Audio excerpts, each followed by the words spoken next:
In the history of tabletop gaming, many stories have been told. This is one of them. Welcome to Warriors of Sehanine. I'm Chase. I'll be your dungeon master for tonight. And tonight is session 5 of the Pocket Bard crew playing through this fantastic 5th edition D&D module with some tweaks. We're in the Exandria setting, etc.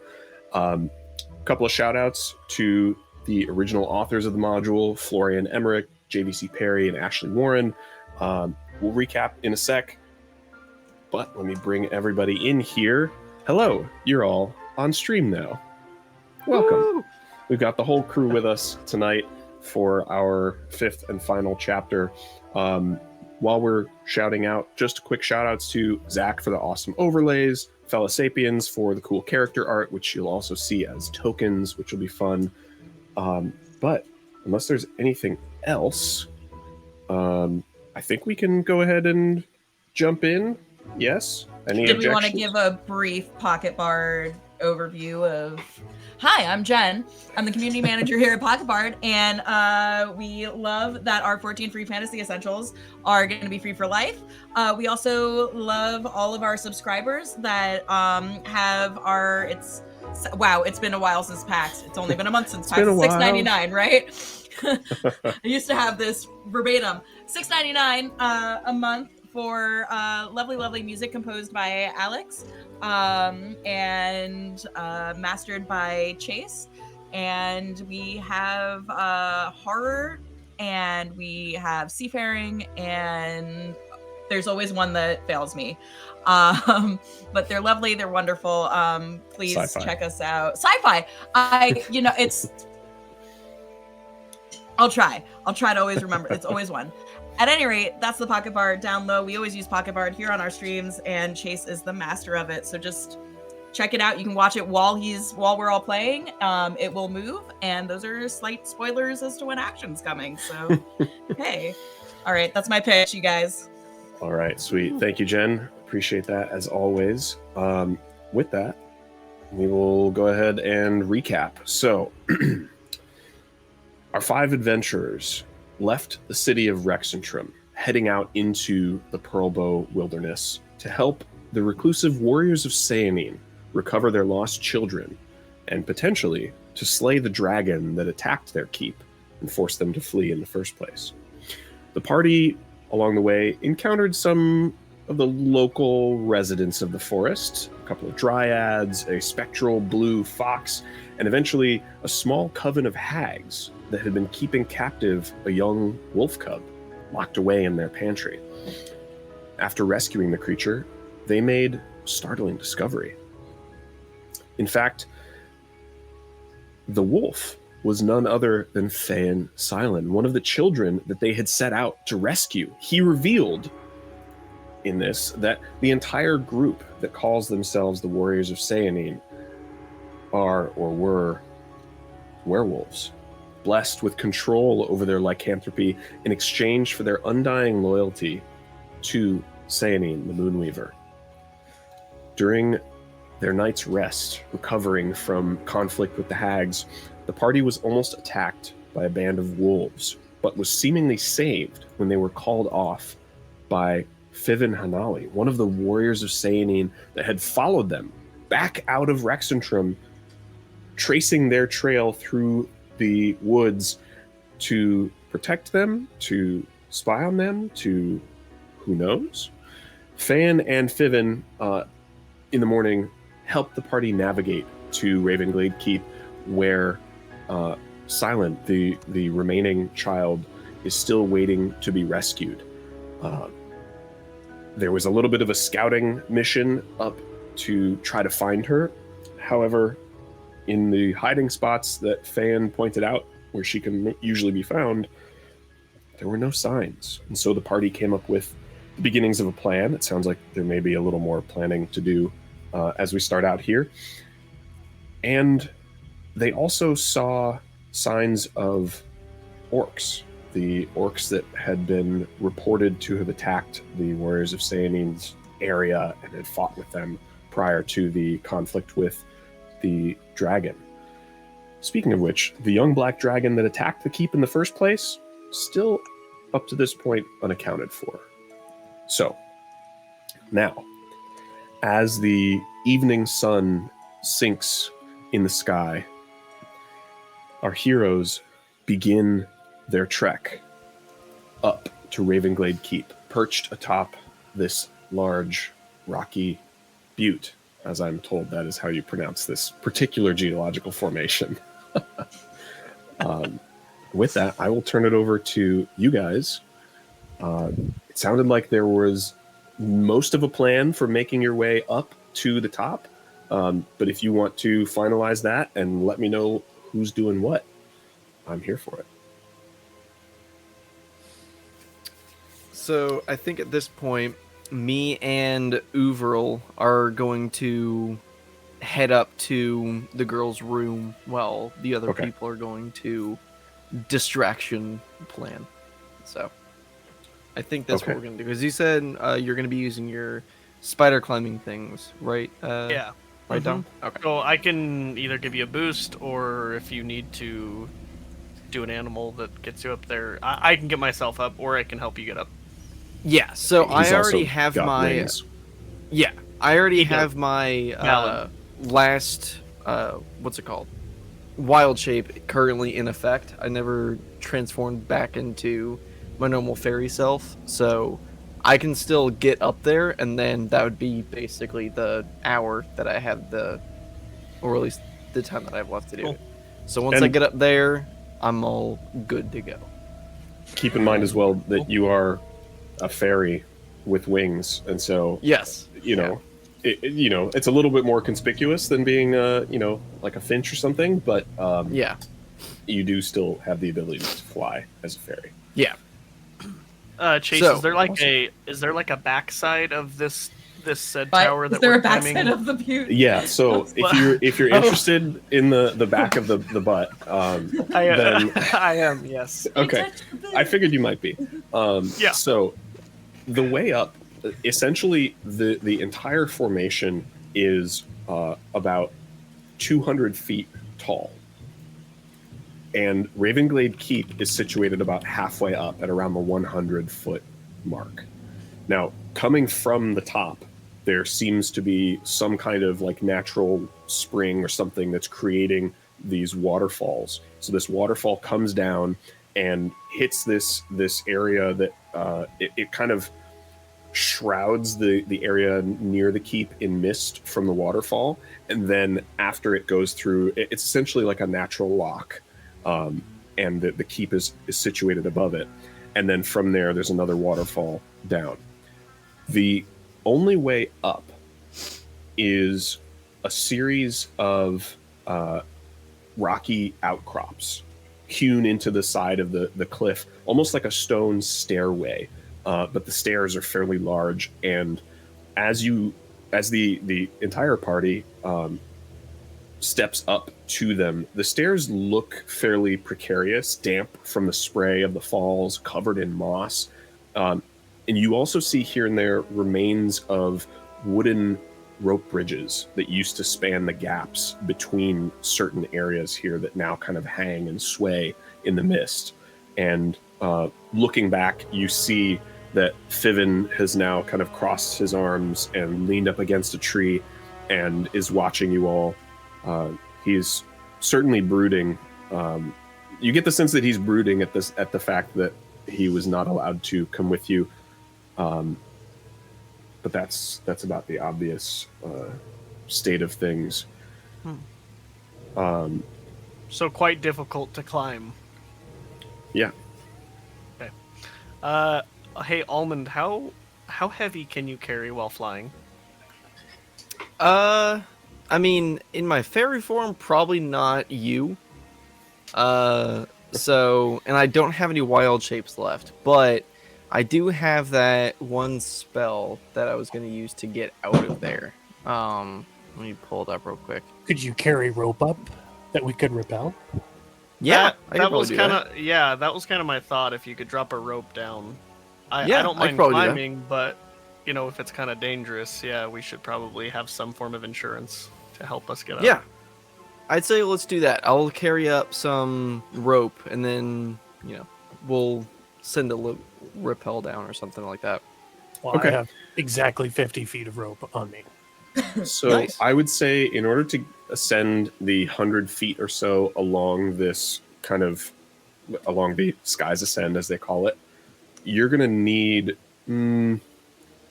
probably somewhere in the order of 150 feet of rope if you were to like string all the way from the top down to the bottom. Now, Is there you a can halfway go in, point? yeah, absolutely. You can go in segments. There's with these gaps that used to have these rope bridges, there are 5 of these kind of bigger gaps. So you could absolutely kind of go in segments. You could go halfway up, however you guys would like to do it. But you can essentially imagine it as like giant stairs where some of the stairs are missing and rope bridges need to connect them. I mean, It's I like have a bit curved 50 up feet the- of rope too. I as well. Sorry. No, So go we ahead. honestly could just tie them together and then, drop it all down at once, or we can do it in shifts. I'll Does leave it up to anybody- you guys what you would like to do. Does anybody have the background Boy Scout? So No. I will be the naysayer here and say that I don't know how safe it would be to attempt a 150-foot traverse. If something were to happen, you have no out. My vote would be that we it might take a hair longer, but it's safer to go from cliff to cliff. Yeah. I can agree. I think that's probably the best idea. The only thing I'm double checking is my spells, and of course, I tried to go be on the stream to be in chat, and then it was like, oh yeah, so I'm sending you 5 different authentication things, so give me 5 seconds. Thank you. We love you, Twitch. I don't think I have Featherfall. I don't think that would have been in my inventory. Long rest. I'll look. I can't prestidigitate anything. That won't help. All right. Grandel really has no input on this. The ground is about as high as he likes to go. So. I will. How about this? Actually, Grandel, if you could give me, yes, like an investigation check or a history check, up to you. I could do a history check. Yeah, go for it. And this is specifically to kind of suss out any particular features of the geology around here, given your background. Yeah, that's true. Oh, did we lose Zach? Oh, we did. Yeah. Oh no! He's saying his computer crashed. Okay, we will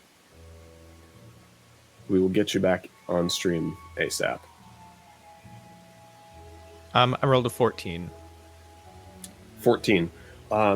Yeah, so you don't necessarily have experience like climbing rocks, but you do have enough experience with the rocks, and geology in general to know that this formation is very likely a formation that cropped up during the calamity, and that these kinds of rocky buttes that come up from the forest tend to be very, very strong stone.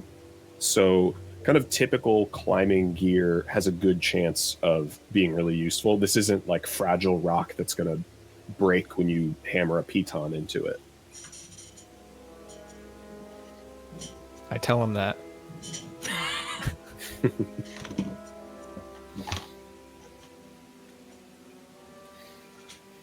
Cool. So you guys have some rope. You are going to go ahead and head up kind of section by section.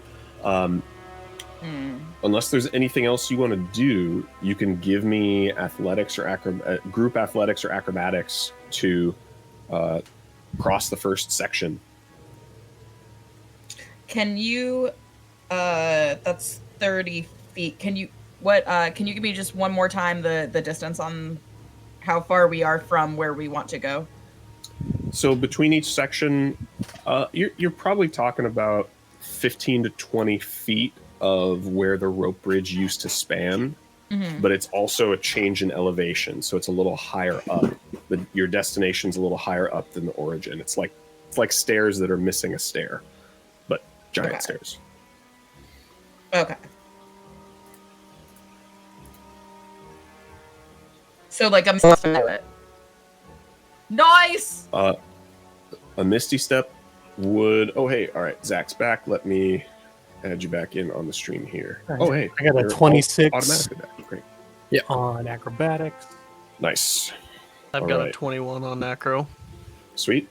To answer your question, Jen, a misty step would be able to cross the gap, but keep in mind there are 5 of these. So unless you want to expend there are 5 gaps of 30. Got it. 5 second level spell slots is a lot to get up here. But I apologize. I let you do it. No, I don't even have 5 second level. You would if I had it. Yeah, no. Okay, cool. So acrobatics.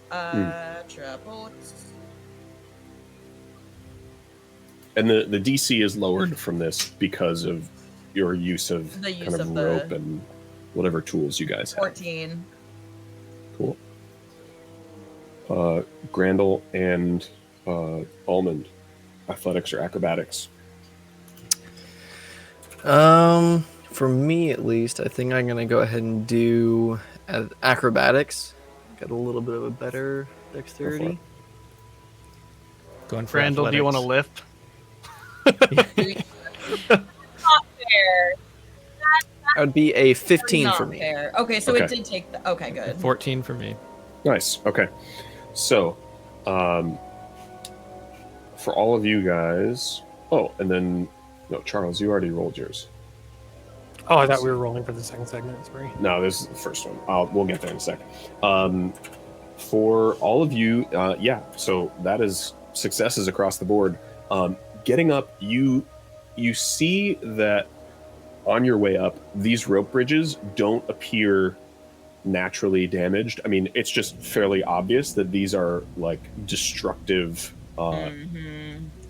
cuts or impacts. I mean, you'd have to investigate to get more information, but it doesn't look like wear and tear. The pieces that are remaining look well maintained, and even Fan, who is following you narratively, is a bit puzzled by the fact that these are broken.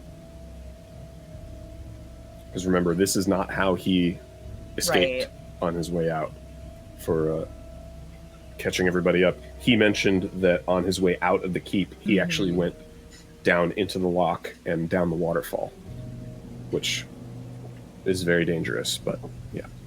Very brave.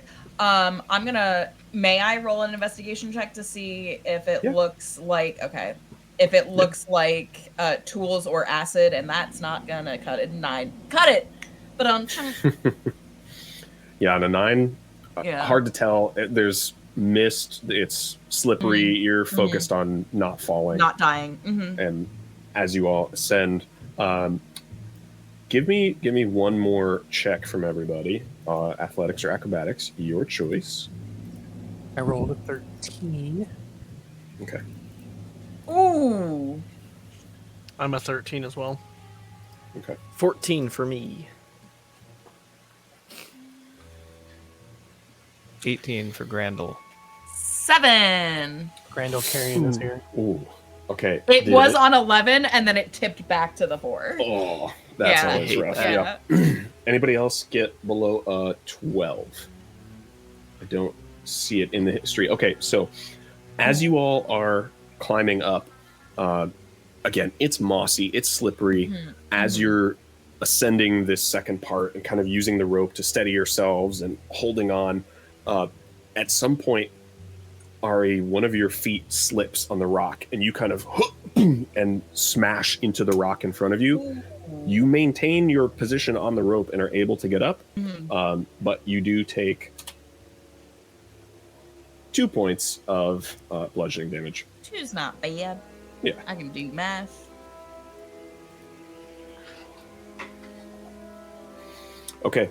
Give me one more. We'll kind of skip ahead on some of this. I just want one more check to make sure nothing totally insane happens on your way up.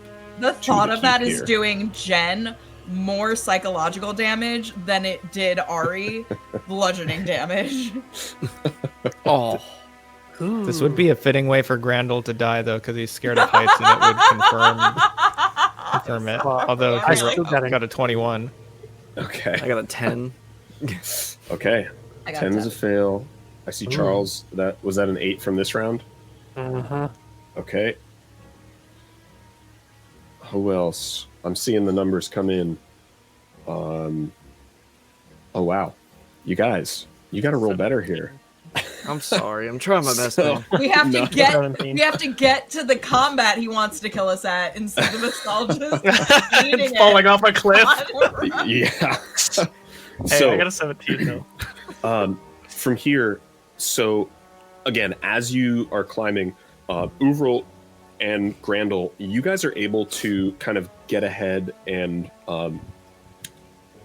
thinking about this. Almond, you are still wild shaped as the bird? Or did you drop the wild shape? I would say at this point, since we're, we're all still together and stuff, and we came up with the plan for the rope, I'll probably go back to my normal fairy form. Okay. Either way, you're flying. I should have had you skip these checks and let me know if there's anything else you're doing to assist. Cool.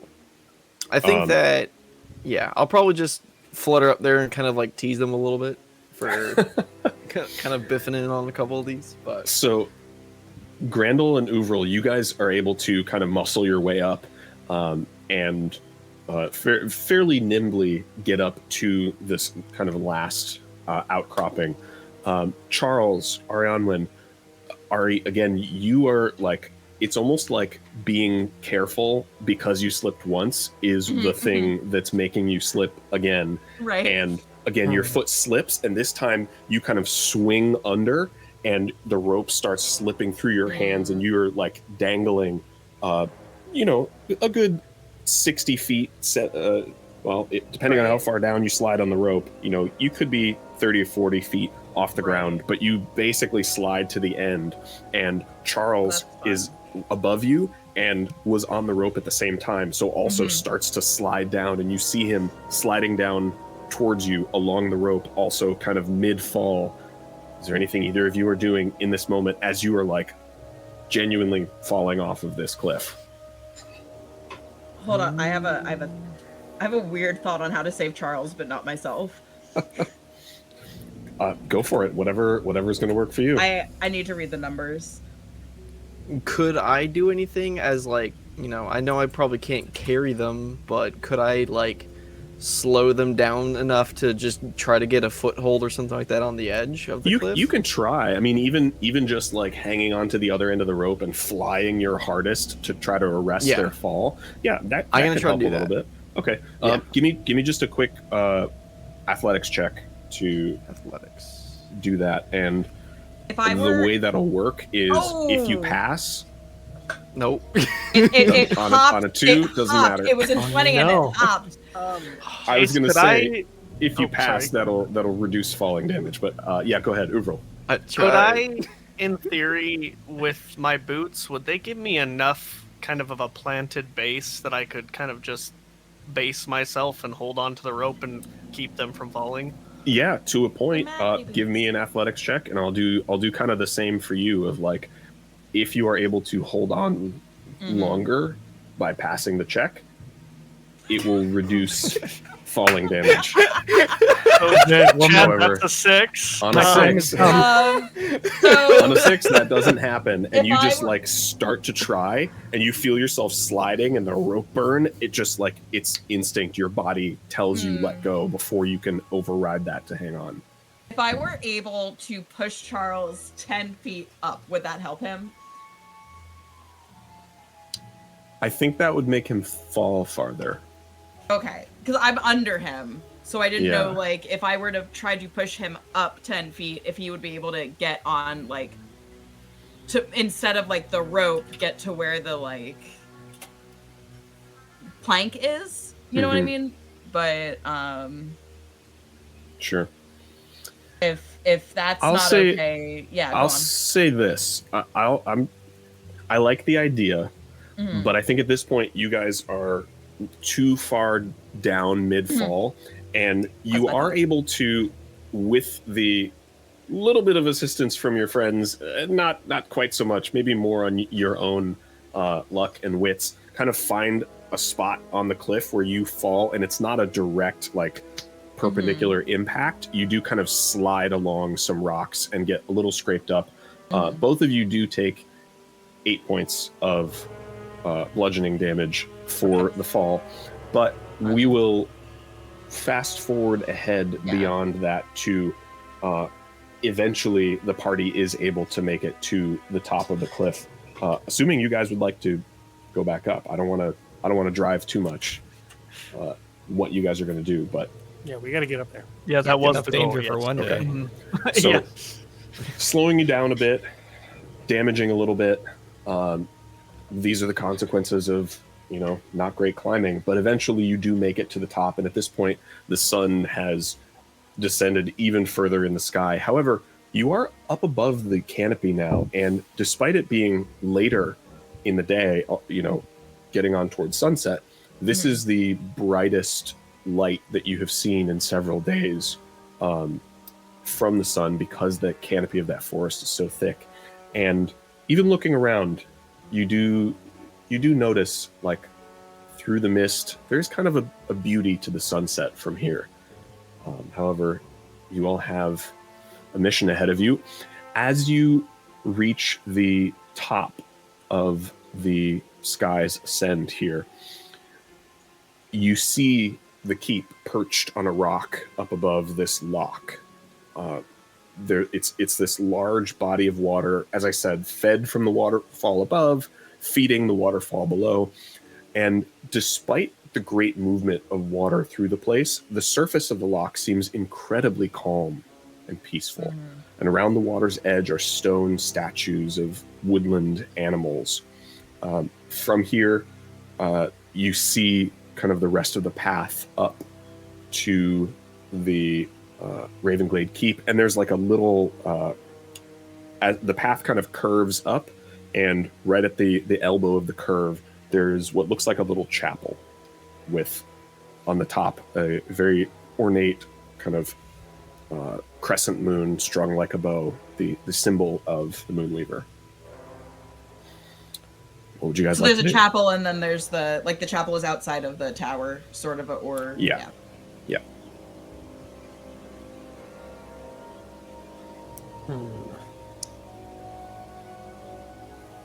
I'm binding back my curiosity because there's a job to do, and it seems timely. Yep, I'm doing the same. But Grandel kind of don't- wants to go fill up his water jug in the water there. So we don't know where the little girl is, right? Like, we know that she wasn't. Where did we send him? To the pantry? Yeah, you checked the pantry off to the side of the dining area. Mm-hmm. But Grandel wanted to fill his water jug. I just wanted to make sure. yeah, that's all. Yeah. As you head over to the lock to fill your jug, Fan kind of wanders with you, and he's kind of looking around, and he says, "I'm really gonna miss living here. I hope we can come back. One. I know Fiven said. I know I'm not supposed to dive into the lock, but one day I was swimming in there and I found a secret passage that leads to like this cool. Anyway, it's not. I don't know. I just like living here. We should go find my sister." And Grandel asked him, why do you think you're not going to be able to live here anymore? We're going to kill this dragon and kill all the orcs, and you're going to be fine. You'll be live happily ever after in your home. Yeah. You're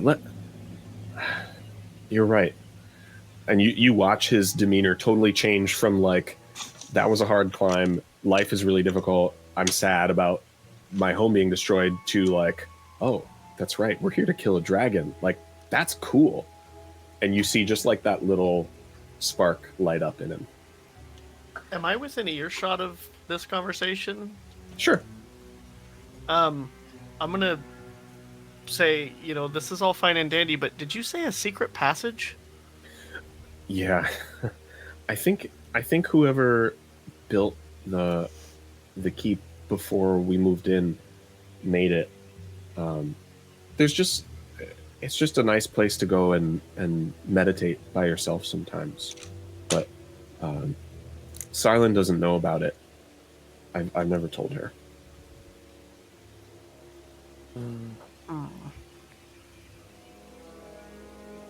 Also,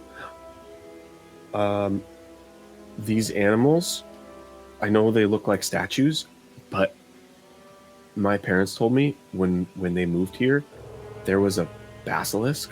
Those are real animals, but they killed the basilisk, and just like we're gonna kill that dragon. Can you wake them up, kid? Can you get these to join us? Could use all the help we could get.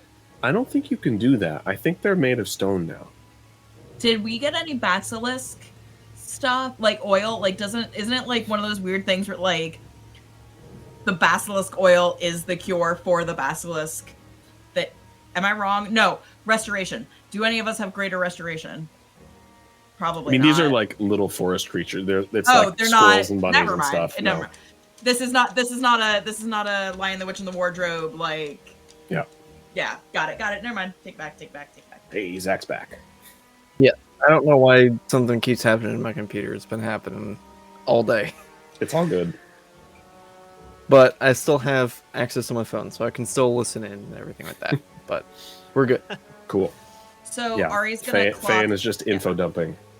I love it. So Ari's gonna clock the chapel, because that, I don't know, that seems like a good place to know about? He said, I just want to make sure that I'm understanding what he said.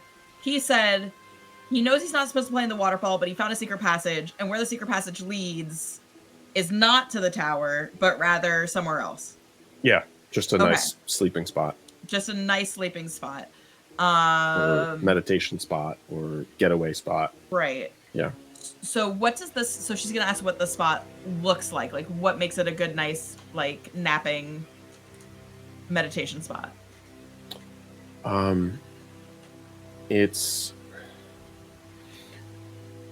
got lots of moss and lots of smooth stones, and it's open to the sky, and so you can watch the sky from inside there and feel like you're by yourself, but also you can see the sky and the clouds. Okay. This slanty eyes look is at you, Chase, not at the kid. Yeah, I'm gonna slanty eye look at the kid and ask, can you point me to that secret passage?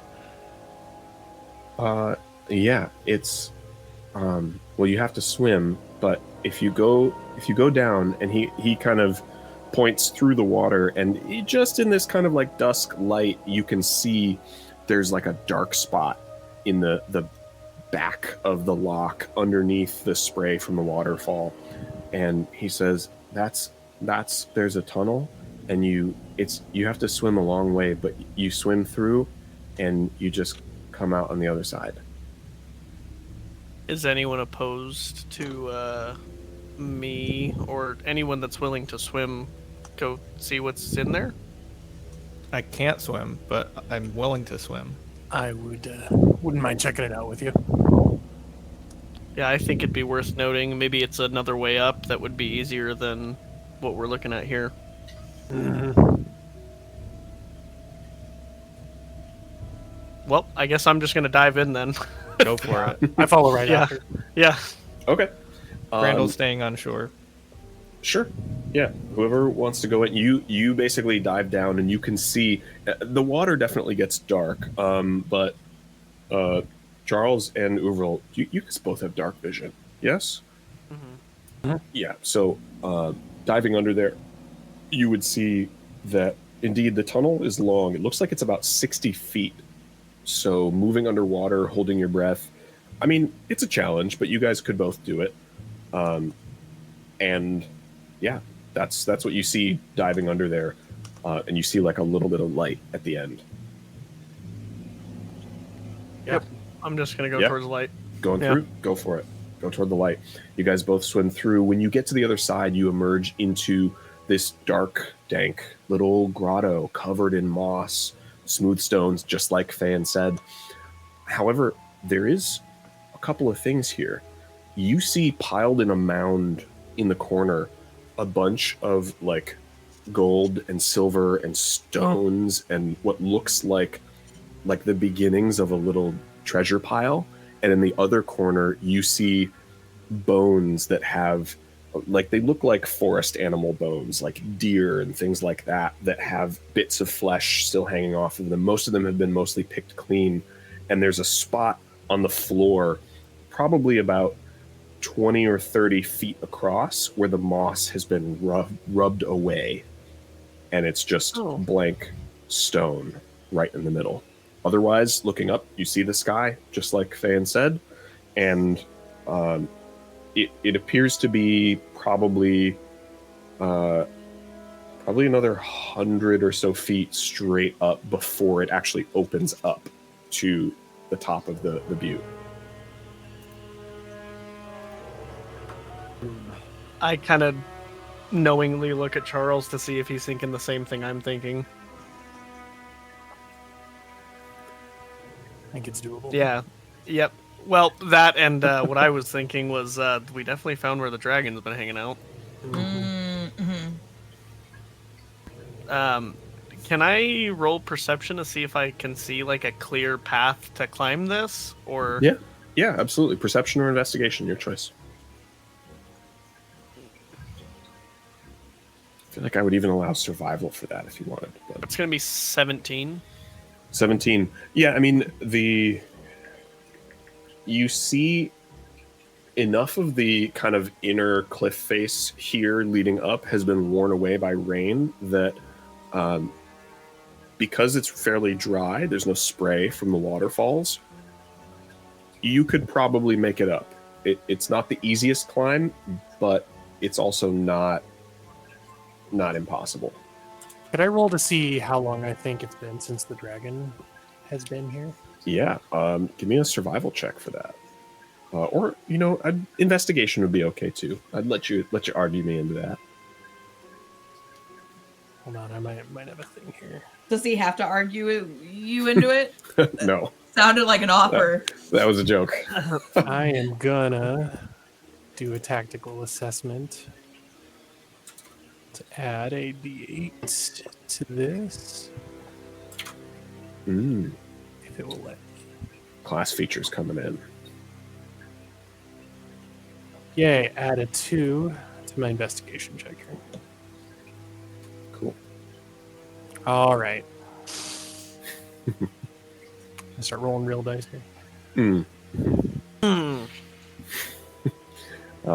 For the folks at home, that was a total of 3. 3.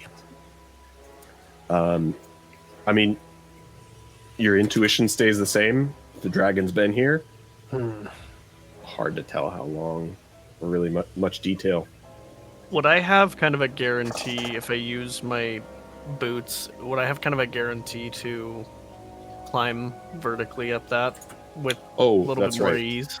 With the boots, I'm gonna say probably, yeah. I'm gonna look at Charles. Charles, do you still have that rope? Yeah. Kind of unpack some rope. It's wet from kind of swimming through, but... So I'm going to pull out mine.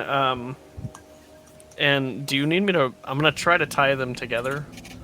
Okay. Yeah, Do you need me to roll for that? No. Okay. I'm going to tie them together. As I'm like furiously tying, I'm going to explain, okay, so I'm thinking I'll climb, and then I'll toss you down the rope, and then it should make it easier for you to get up. I just kind of nod. I'm just like cold. I don't like being cold. All right.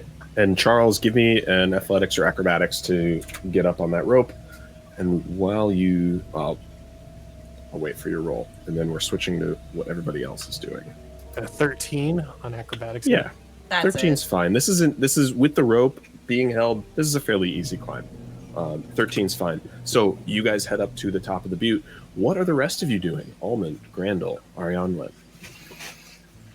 Grandel got this like pouch of salts out from his bag and poured it into his water jug because he always carries like minerals like electrolytes because he was sweating quite a bit going up the mountain. So that's really what he's focused on. He was also dehydrated, from like lack of sleep. So nice. I think Almond's standing right next to him, just like making sure that he's still gonna be alive for the remainder of the day. Just like, hey man, make sure you drink some water. What they're doing is disconnected from the chapel, right? Yeah. So as all of this is happening on the banks of the lock. Right. Grandel's really disinterested in organized religion, so he didn't even really notice the chapel. We're near the chapel, like we're within what, like I could go look at it while they're... Yeah, so the path to get up to the keep is cumulatively probably about a 40-foot walk, and the chapel's like 20 feet along that path, about halfway, kind of as you come up and around it. It's a fairly short distance. So yeah, you're within shouting distance when you head to the chapel. So I'll do that, but I don't know if sneaky's the right word. I want to be like unassuming while I'm doing that. Like, sure. Do you know what I mean? Like in case anybody's watching. And I think I feel more comfortable going in there and letting Almond make sure that Grandel doesn't die, because Grandel will feel like, when you're on a hike and that one person's just like, I'm not going any further, which is usually me, Jen. Now it is him, Grandel. But she is going to check in with them and say that she's just going to go check it out. Cool. And she's going to do that stealthily.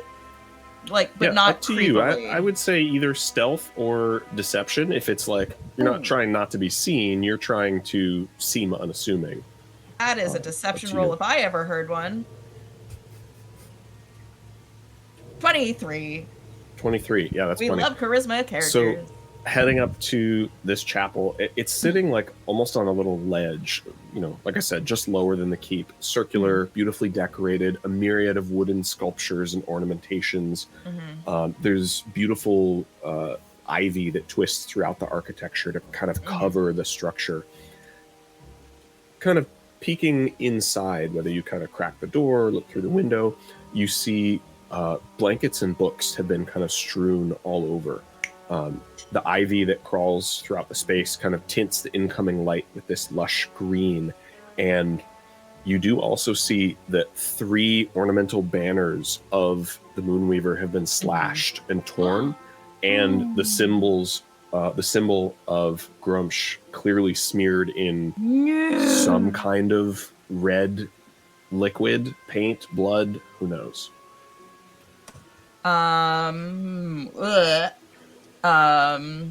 In a sarcastic way, she's gonna go bleh. And then you said it's like paint? Could be paint, could be blood, hard Could to be tell. blood. Doesn't matter to her. Can I use prestidigitation to sort of like Yeah. wipe it away or like Yeah, of course. Absolutely. Awesome. You do your best with prestidigitation to repair these banners, and if it can't get all the way out, she's gonna try to like redo it into something's prettier and more moon weavier than yeah. I would say you do a pretty good job. Do a pretty good cleanup job there. You know, it's the banners are still torn, but they're at least, you know, kind of clean and look a little bit more respectable. Well, mending's a pretty shit cantrip, so don't have it. Yeah.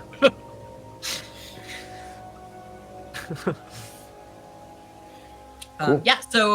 But there are books in there.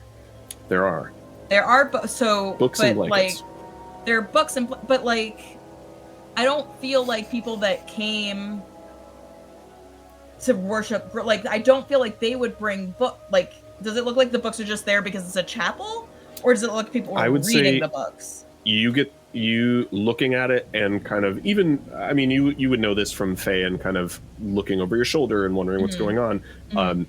At some point during the time that the kids were here, they hid in the chapel briefly. And so that was books and blankets that they took there to kind of hide out for a short time until they had to pick a new hiding spot. Okay. And then they picked a new hiding spot. It's not like this is the new hiding spot. Like somehow she got out of the castle and got it.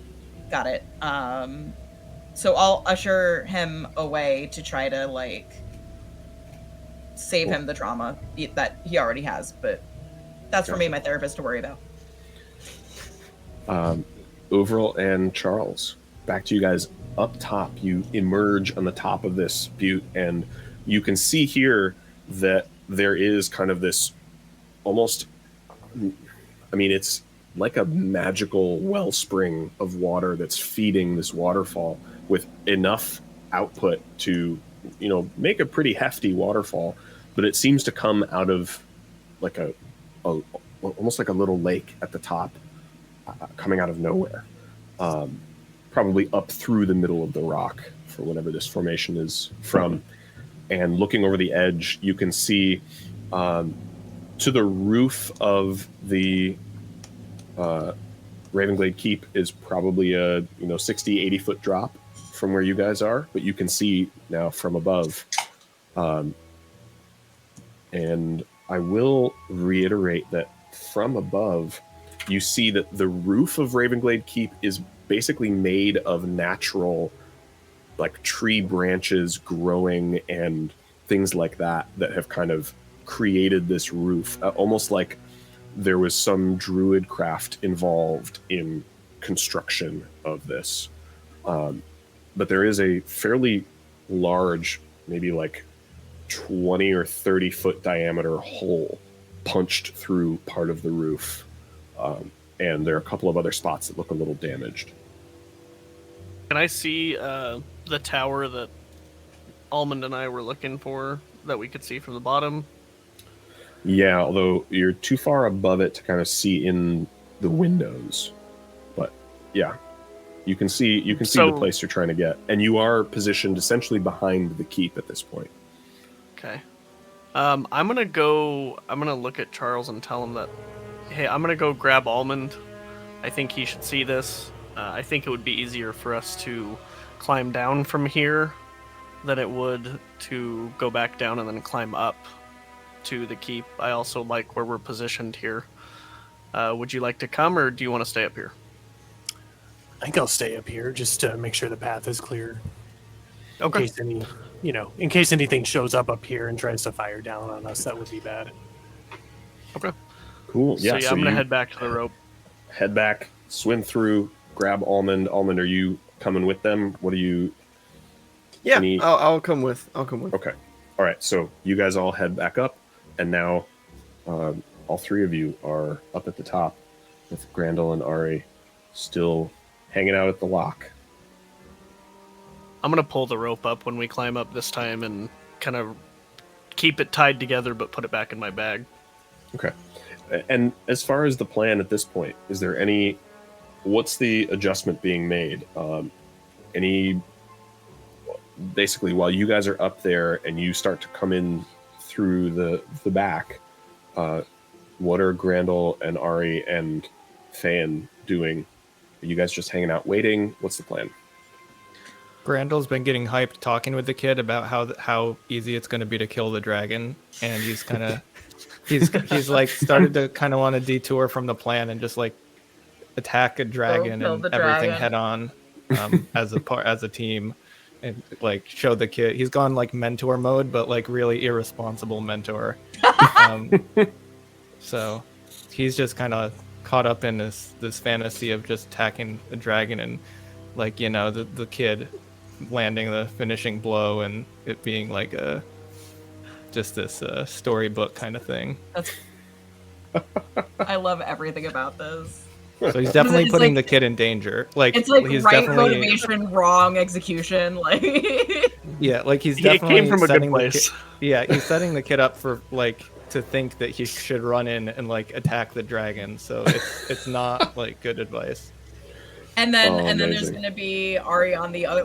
This is like one of those. And I'm imagining Kronk now from Emperor's New Groove with the Devil Angel on the shoulder, and like she's just like bestowing the virtues of like being a spellcaster and staying in the back, and you can still get it. Like you can still be very satisfied. Right. Is there a spot that, because I realized my hindsight is 2020, and we didn't communicate with the people on the ground what we were doing? At least I don't think, unless Almond said something as he was in passing. I would say when you went back to grab Almond, that was kind of your chance to reshape the plan. So if there's anything that you want to have said as you were grabbing Almond, yeah, you can absolutely do that. I mean, I think I would have told them that, at least from where we were at, we were going to attempt to climb down from the top now with Charles as part of what we're doing, and then because now we don't have to necessarily climb up, we can lower him down with us. And I explained this to them, and maybe we need them to still do what the original plan was and, approach the main door or gate or house or whatever it is and do a little bit of a performance check.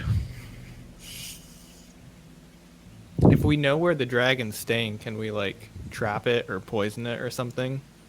Like give it some poisoned food in there? Oh, poison. I mean,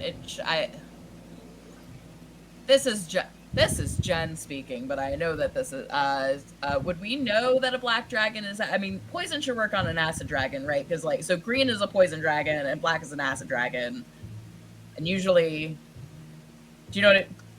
I feel like being a history buff, Grendel, you would probably know the answer to that. You probably have studied some sort of draconic kind of stuff before. He may or may not remember the answer to that. Could he roll a history check? Sure. It's his old age getting to him. But not yet. 19. 19. Let's go. A black dragon, you're going to have a hard time with acid. but not with poison. Nope. Non-acid based poisons. Okay. Non-acid. Is that most poisons? I'm not gonna. So we're just gonna assume that we communicate. Obviously, when I'm down there, that I communicated that we found the lair and where it's been hanging out and what we saw and stuff. That way, they know, they're aware of what we see. Yeah. Okay. That's my proficiencies. Could you tell if they were like orc carcasses in there? I think. Can I roll history? I think I remember. Didn't you say small animal? So, yeah, your impression was it's probably like forest creatures, like deer and stuff like that, wild boar. Those were kind of the general tone of the bones and carcasses. You know what? I am really tempted to give Thayan my Orb of Greater Spell Storing in case anything goes down, and or he chooses to listen to Grendel. It might be a good idea. Yeah. Okay. Yeah, he's got the kid hyped up for. Yeah. And so she's gonna explain, because he saw her do her, because she has in their Melf's meteors. Mm-hmm. Right. So he saw her do that. So she's gonna explain that would let him do that, and if he were to come under any danger, or want to try to help. Although then again, I feel like we're just running headlong into this kid having to roll initiative, and God only knows if he has. This has the same vibe as them bringing Galir instead of Zelda into the Red Wastes in Dimension 20. But yeah. You know what? She's gonna do that just for his own safety, or if he needs help, like if something happens and he needs help, and he like a flare. Sure. That's gonna be a problem if he's actually the bad guy. And We'll fight meteors with meteors. It's always a Spot spot have twist. to take. Okay. All right. So the team at the top of the cliff, you guys start your operation lowering down, and oh man, we keep losing Zach, but he's still in our. He can hear us. Don't worry, chat. Zach can hear us. We need Zach. So the three of you up top begin lowering yourselves down toward the kind of back upper floors of the keep. And Grandel and Ari and Fan, are you guys headed toward the front door? Yep. So it's a quick jaunt up past the chapel, kind of assessing the situation. You see there are kind of tucked in just below the roof line what look like battlements or kind of guard tower hallways that could be patrolled, but you don't immediately see anyone like moving back and forth in there or anything like that. So no resistance on your way up to the door. The door itself is closed. That's right. Okay. The door itself is closed. What are you guys doing? Quick recap: the lie that we are telling is that Grendel, who is a professor, is his patron is Leroy, who is a rich guy, and they are there to look at these books to potentially buy them. Yeah, it's basically a mobile pawn shop that's just like wandering, looking for, but specializes in rare books. It's like those discount college bookstore websites. Yeah, exactly. Nice. For magic. So, Grandel's strategy here would be to be as conspicuous as possible. So, really, like, jauntily, like, walking down, like, skipping almost, and then being loud, talking, like, making it obvious that you're not trying to pretend to be, if we got to go all in on this lie, right? We can't kind of sneak up and then, switch into. So when we get up to the door, Grandel takes a rock out of his bag, probably like some type of like metamorphic rock. It's like he's kept for some reason, and just like pounds on the door with it really loud. This is my knocking rock. Yeah. Yeah. Specifically for this job. Yeah. Although I feel like that's it would something be he the would poorest do. one. It is great. Yeah. Ari's gonna also be just like playing with her necklace and insist that she helps to convince these people of this lie so that she can use the liar stone, which one falsehood for 24 hours, if anybody reads my thoughts or has another effect that can sense falsehoods, would perceive this lie that we're telling as true. Nice. Excellent. I believe we'd still have to make like deception rolls and stuff, but anything magical, right? Like a zone of truth or a mind reading spell. Okay. Yeah. Cool. So,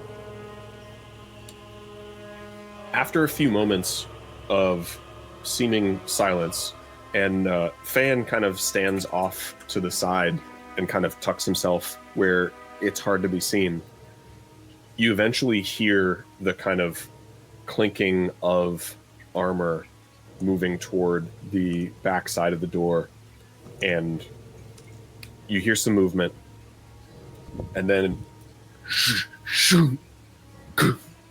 some more kind of cracking and crunching, and then the door kind of opens just enough to see through, and you see the face of an orc wearing this kind of ill-fitting armor plating that looks like the various like straps and things. Some of them have been torn and broken to let the armor plates fit over his fairly large body. It's like he's wearing armor that was built for, I don't know, an elf. And you see there's like a symbol on the front that has been gouged out, and it's impossible to read. And he's dragging this great sword with him.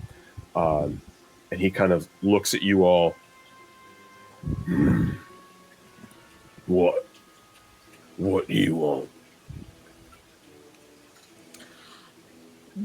Grandel just kind of he so without kind of telling Ariane when he just kind of springs on here. Well, my associate here has quite the offer for you. I feel almost like Ariane wants to slip the necklace like into Grendel's pocket and like activate it. I don't know. I feel like I'm thinking a little bit too creatively for rules as written. Am I your associate? Did you point at me or did you point at Charles, by the way? Oh, me? Never mind. I thought you were pointing at Charles, and I was like, oh my god. So she's just gonna fast talk him, and basically the lie we were saying, like, we've come in search of these tombs. We were told that there may be stuff of note here to add to our collection for the professor and the professor's library, whatever else. As you're talking, you can see his eyes start to like look around, and it's very clear that he is not really hearing the words that you have that you're saying, and he starts to like look behind you and look around, and he looks inside. Inside? Okay. He looks back behind him, inside. Back behind him. Mm-hmm. Right. I think we've got what you need. And he steps back for you to enter. Right. They think they've got what we need, and I'm gonna not be the first one to walk in. I'll just walk in. There you go. Very, very dignified, very noble-like. Oh, so double checking, Charles. Did did I you come back head down with you? That's what I was curious about. up to you? Did you head back down, or are you still in the team top, rappelling down to the roof or the back entrance. Up to you. Yeah, because at some point it was like, I'm involved in this plan, but I was up top, and I was like, I thought we were all they back need me together, down and then there? we split again. I'm sorry, I'm confused. Yeah. Last I heard, Charles was up top with the other team, but if you want to retcon it that you had gone back down so that Uvril and Almond were the ones up top and you were helping at the front, you're welcome to at this point. The lie works with or without you, Charles, because I can. Yeah, then I'm not down there. There's no way Okay. if I went up there unless Yeah. somebody called me down or something like that, Yeah. I would be up top still. So yeah, Okay. I'm Cool. not there. Cool. So Grandel, you walk in Yep. first, and Yep. Ari just behind. From there, we are going to head up to the team up top. You know, Uvril, Almond, Charles. I just got really scared he was going to ask us You- to roll initiative. From You there, we're going guys, head down. You kind of rappel down this cliff, and you find yourselves kind of halfway between like hanging onto the rope on the cliff and like perching yourselves along the outer wall of the upper floor here, looking in through the windows that were described to you as where the bedrooms were. What are you guys doing? There are basically 4 windows outside here. Do I see anything of note? I mean, I'm gonna kind of use my extra little bit of grippiness to kind of grip onto the wall and, you know, pull myself over to the nearest window Sure. and look in. Can I? And I'll consider it that like you guys have figured out a way to kind of hang on to the wall and not be, you know, lost or hurt at this point. Yeah, give me a perception check inside. You want that from Can us? I 18? join him on that as Yeah. well? Yeah. Okay. Investigation. It's a flat 13 there. Ooh, 17. Yeah. So, for Uvril and Charles, on your perception, you don't see anything out of the you don't notice anything that could be like a trap or you don't really notice much out of the ordinary, except that these bed chambers, like you see beds and like wardrobes and desks and stuff inside each window, and it looks like things have been like a bit torn apart. Almond, on the investigation, looking through kind of what's where, you are able to kind of suss out which room it might be Fayan and Silen's room, and none of you see anyone in that particular room. It appears to be empty. A couple of things seem to have been rifled through, but this area looks mostly untouched as of yet. I'm gonna pull myself kind of through the window inside, if possible. Yeah, Yeah, I follow suit if I'm able to. sure. Anything from you, Almond? I don't think so at the moment. Okay.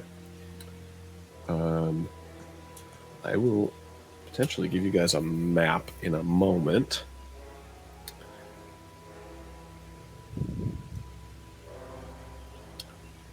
Actually, I'll say this. As the two of you enter, and Almond, you're kind of still, hovering outside, you guys hear in the distance, goom, goom, goom, goom. Knock that loud, Grandel? It's knocking rock, man. Do I hear that from, you said in the distance, is that in the building or is that outside of the building? Yeah, I mean, it's Grandel knocking, but you guys don't necessarily... I mean, it's up to you whether you would have that intuition knowing the plan. Okay. But it was the sound of his knocking rock. I mean, with Arianwen being, I would think that she's being, kind of bubbly and pretty loud with this expression of "We're here to buy these things from you." Can we hear like a faint, maybe not make it out, but can we hear kind of a mumble of in the distance of her kind of talking Actually, to them? yeah, I would say you guys can. It's a little hard on this side of the building, but as you kind of like start searching through these bed chambers and kind of get into the hallway here, you do hear this conversation happening on the other side.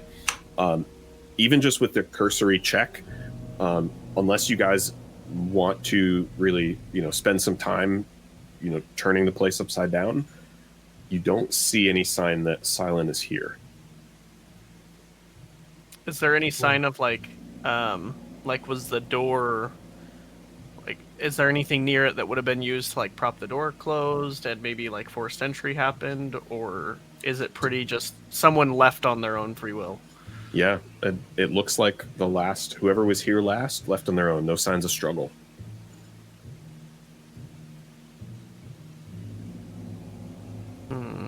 So we're in that room. Is the door open or closed to it? Open. Okay. Yep, open into the hallway. I'm gonna kind of walk very quietly up to the doorway and see if I can kind of see anything in the near hall. Is it in the end of a hall? Is it a hallway going both directions? Can I tell? Peeking out the door, you see the hallway goes both directions. To your right, there's a dead end. There's like a couple more doorways that look like they lead into other rooms. To your left, you see a doorway at the end of the hall that looks like it leads into one of the nearby kind of spire tower type things. You kind of intuit just from seeing the outside geometry that's probably stairs leading down. I'm gonna kind of turn around and, kind of hush everyone in the room and just tell them that, kind of point to the direction of the rest of the rooms and explain that I think we should go check those out first before we head downstairs. And I just nod and crouch to get real low and sneaky. as I you got guys are 99 doing- stealth, so I'll crouch and stuff as well. as you guys are doing that, you do hear shuffling outside the door to the left toward the stairs. It doesn't sound like people are coming towards you. It sounds like they're just outside the door doing something with heavy objects. A little bit of metal, a little bit of wood, hard to tell. I'm trying to think if I have any sort of spell that I can do to like get some more insight on on that kind of situation out there.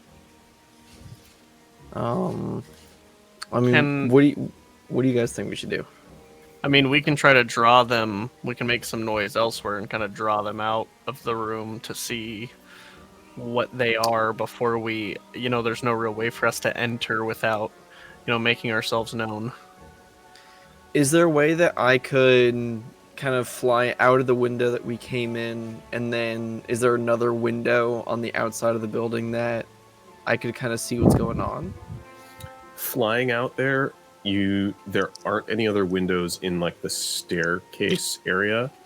On this upper floor, there are some windows into this bedchamber area, and then you see kind of a separate tower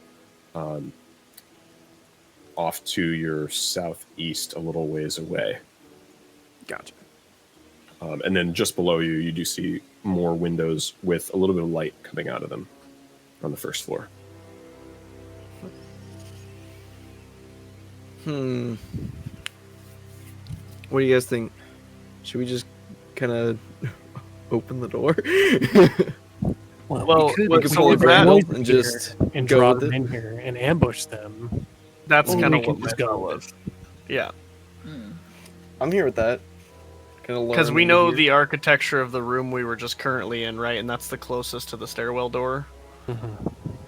So, I mean, we don't have to go with this, but my vote is we hide in there and make some noise, and hopefully they come to investigate, and then we can kind of pounce on, hopefully, what is one of them. Yeah. I think me Let's and do it. Charles can probably hold him down and cover his mouth. I'm here for it. Okay. We're playing a So- Tom Clancy game now. Yeah, I love it. So, tell me that again. You're going to do what exactly? Have Almond make noise and go. Sorry, I can think you we're go all one more hiding time? in the room, right? We're all hiding somewhere in the room, behind We're gonna things. I am I try to perfectly draw fine them being in. the bait. and then jump them. Yeah. Yep. I'm Okay. perfectly fine being the bait and then just trying to get him to come in here. You guys could jump them as they're like coming over to me or something like Are that. you gonna pull like a Flynn Rider and like stand in the window well and then jump down and fall? You read my mind, man. Let's do this. I will give you guys the map, and we will. Oh man, how do I want to do this? Because He killed the BBEG for us, guys. We did it. We did it. We won. I think We I'm got, gonna we got the bring words. all of you to the map. However, some of you are going to see certain things, and I'm going to ask Ari and Grandel to Not look. just wait a moment. Well, I don't want to leave you guys out. I'm Alright. looking at you guys. I like if that makes you feel any better, Chase. I'm looking all like I'm going to bring everybody to the everybody. map. And I'm going to switch over the display so that the stream can see what Overall and Almond and Charles are up to. I'm going to say for you guys, why don't you tell me where you'd be positioned? The door direct north is about where you hear those noises coming from. And Overall, you can kind of see out in the hallway there. I realize I have the game paused. You can kind of see out in the hallway there where the various doors and things are. So like this. Oops. So like this door is the one downstairs. Oh, like where my mouse is up here. Mm-hmm. Okay. That looks like another bedroom. It looks like the one that is. Oh, this one whoops, here. right here. That one is the one where you hear the sounds. Okay. I'm gonna be, at least for myself, I'm gonna be kind of behind this wall before we make our noise. Okay. Kind of just back against the wall, so right as they come in, I'll be behind them. Okay. I'm thinking that I'm gonna be kind of like in the windowsill. Like, is there anything in the room that I could kind of like, I guess, grab to pretend that I'm like stealing something or something like that? I mean, there's like mundane trinkets, stuff like that. I'll grab one or two mundane trinkets. Okay. I'm gonna hide under the covers on this bed here. You can add mundane trinkets, but make sure to capitalize it in your inventory. I got you. And Ooh, actually, Charles, you said you're going to be where? I'm gonna be under the sheets, this bed on Under the the south sheets. near wall. Okay. Yeah, just fully pulled up like this. It's real comfy. Make a Almond, constitution check or fall I'm asleep. kind of whispering this to him, so it's not super loud, but I explained to him that I can actually use my echo to draw attention and hopefully coerce whatever this is into the room. That way he You can can put also your be in a echo- position where he can... Yeah, he could be just like smacking the wall or something. Like he can do whatever I want him to. You could put your echo in the other sheets. Well, I think Just have him chases him like out the cover window. himself in the sheets. I want to be close enough to grab him if he comes in and looks out the window. You know what I mean? You guys Well, get the that- sense yeah. if there's something going on downstairs, you don't have a lot of time here. Yeah. Okay, so should I either be in the window with mundane trinkets, or I could fly, like, kind of in this corner right over here, and then jump the guy as soon as he comes in, and you could have your echo make the noise. I'm perfectly fine with whatever you guys would like to do. Charles, your call. Let's go with the latter. Okay. So I will be to the other side of the door, and then Okay. Go Just from long there. press where you want to be. right here. There. Okay. Cool. All right, and you guys start making noise to get them to come down towards you. Cool. I'll throw the mundane trinkets on the ground. Okay. Yeah. You give them a little. Yeah. Okay. So, hearing the sounds, you hear the door down the hall open, and you hear a hello, hello, choo, choo, choo, as footsteps start to move down the hall towards you. 2 sets of footsteps, in fact.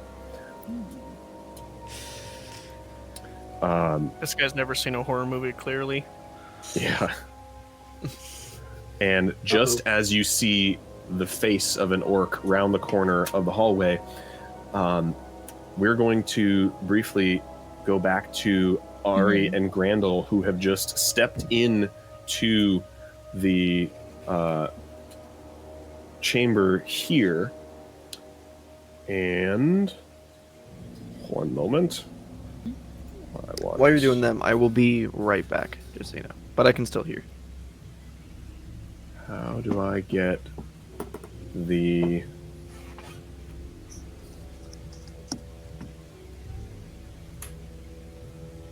I'm trying to get the streaming display to display this, the floor that you guys are on. You guys see the stuff around you, right? You don't just see, like, leaves. Let me double check. I promised on my honor I would not look. Okay. If you see more than just leaves, then I will keep going and describe it to the folks on stream while I try to figure it out.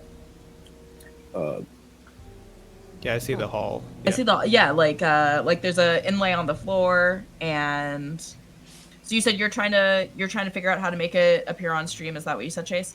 Yeah, it has to do with the Yeah. So well, I mean, you'll see it soon, guys. But what we see is a hall where, by the way, shout out to Foundry, because Foundry has this really cool light effect, where it feels basically like you're there, except it's top down. Let's do this. Door. I am going to. I appreciate it, Jen. I'm going to.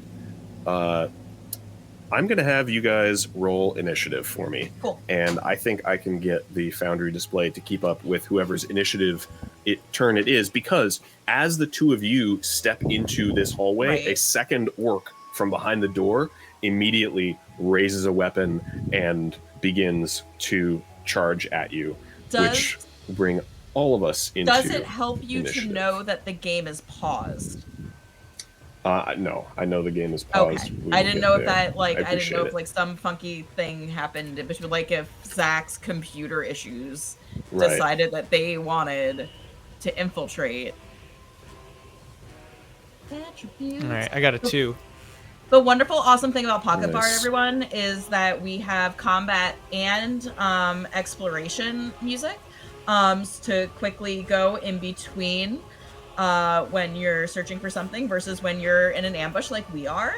The other cool thing is that I'm trying to talk and chew gum at the same time. There we go. I think I rolled advantage, of course. And it's really great. Both our explore and our combat parts of our scenes, because each scene has both, have our little our intensity sliders. The music does not change in volume, but it changes in intensity. It's really hard to describe it without using the word intensity, but it does, you know, pick up in vibes and in, like, that danger sense versus a little bit calmer, but calmer could be spookier. So try it all out. Tell us in our Discord what you like about Pocket Bard and what you've used to ambush your friends with orcs and potentially dragons. Yeah.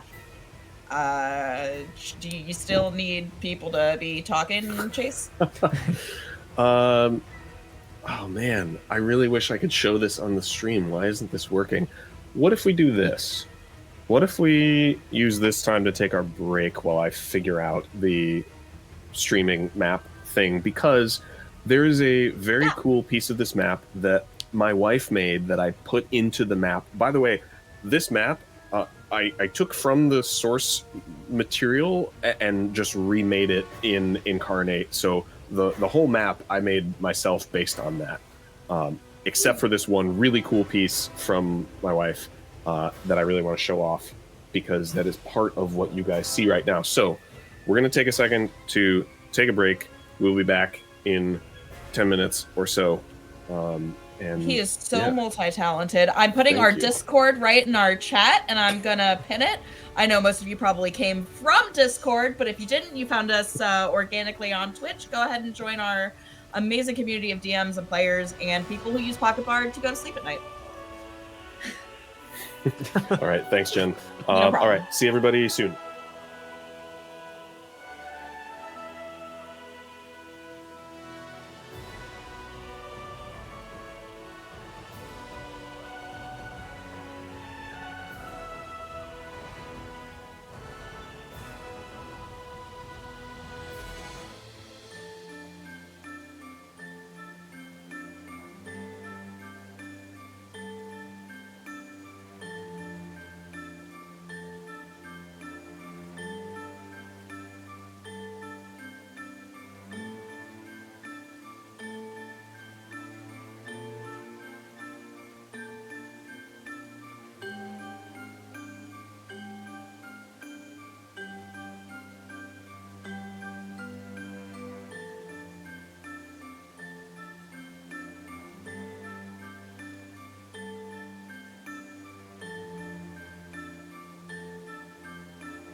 All right. Welcome back, everybody. Let's head back to the correct music here. I think I got a way for this stream display to work, so bear with me. But I will try to make sure everybody can see what's going on as it's happening. So, everyone has rolled initiative. Charles, you're the only one I don't have in there. I rolled a 6 if you can have me manual. I've been trying to 6. Got it. find where to roll that at again. No worries. All right. Cool. Well, that will bring us to the I will say the orcs in the hallway that you were ambushing, their guard is up, but I like the idea of the ambush. I'll give you a surprise. I'll give them that you have them kind of caught off guard, so they kind of wander in toward you guys and will kind of miss this first round of actions from them, which brings us to Uvril. You are the first in our initiative order upstairs. The orcs kind of walk into this room and are caught off guard by the three of you, or the two of you standing there and the one of you under the bed sheets. Well, what are you doing? Would they see us? Because I mean, currently my Echo is like quite literally making an ass of himself against the back wall. Right. I forgot Wouldn't to they put your be pretty echo in. zoned in on him? Kind of just like. That's a good 'Cause, point. I mean, So I'm they're kind of walking flattening in the wall. and they're looking at the echo kind of banging against the wall in the back. They don't notice you at all. You absolutely have them surprised. So if you're going to attack, you can attack with advantage. What are you doing? I am going to. How's your charisma mods, Zach and Charles? Let's see. I think mine's pretty good. No. Yeah. Yeah. Not good. Yeah, it's okay. +1. Oh, That's +2. It's alright.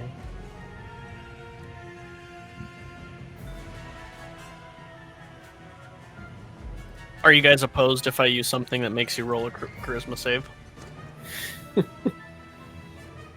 Not really, no. Because You it'll make do. them unable to leave the room. So, are they both in the room now? Kind of slightly past me.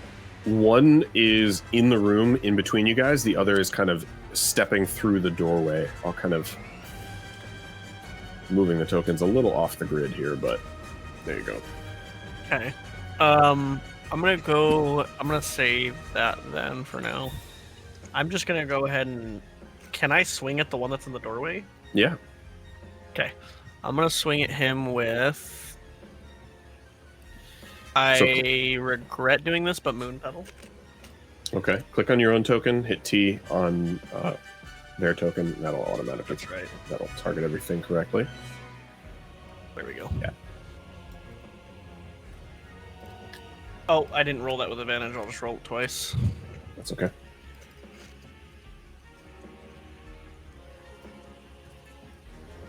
Do you need me to roll it again? It hit anyway. It looks like. No, right? I mean, unless you want to fish for a crit, you're welcome to just. Yeah, go I ahead and guess it roll your doesn't hurt, damage. huh? Yeah. We'll Just in roll. case. Yeah, definitely didn't happen. Okay. So yeah, go ahead and roll your damage. Okay. So 9. Nice. And then I'm going to go ahead and so I can attack twice. I'm going to do the same thing, smack him again. Yeah. Advantage These- on both? These orcs. Say it again. Advantage on both attacks? Yep. Yep. Okay. So that's a 24. Nice.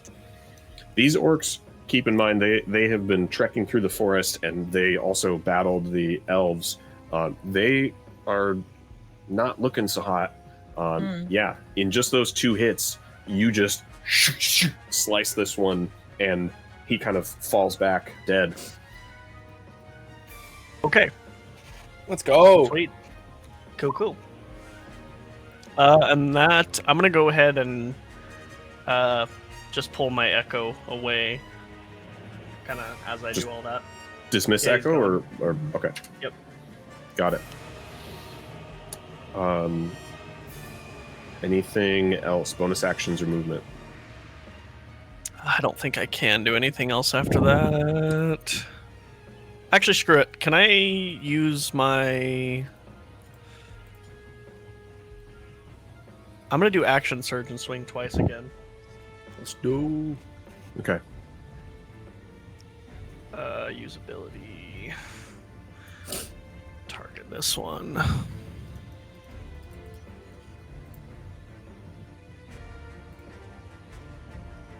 Oh. It's a 16 for the first attack.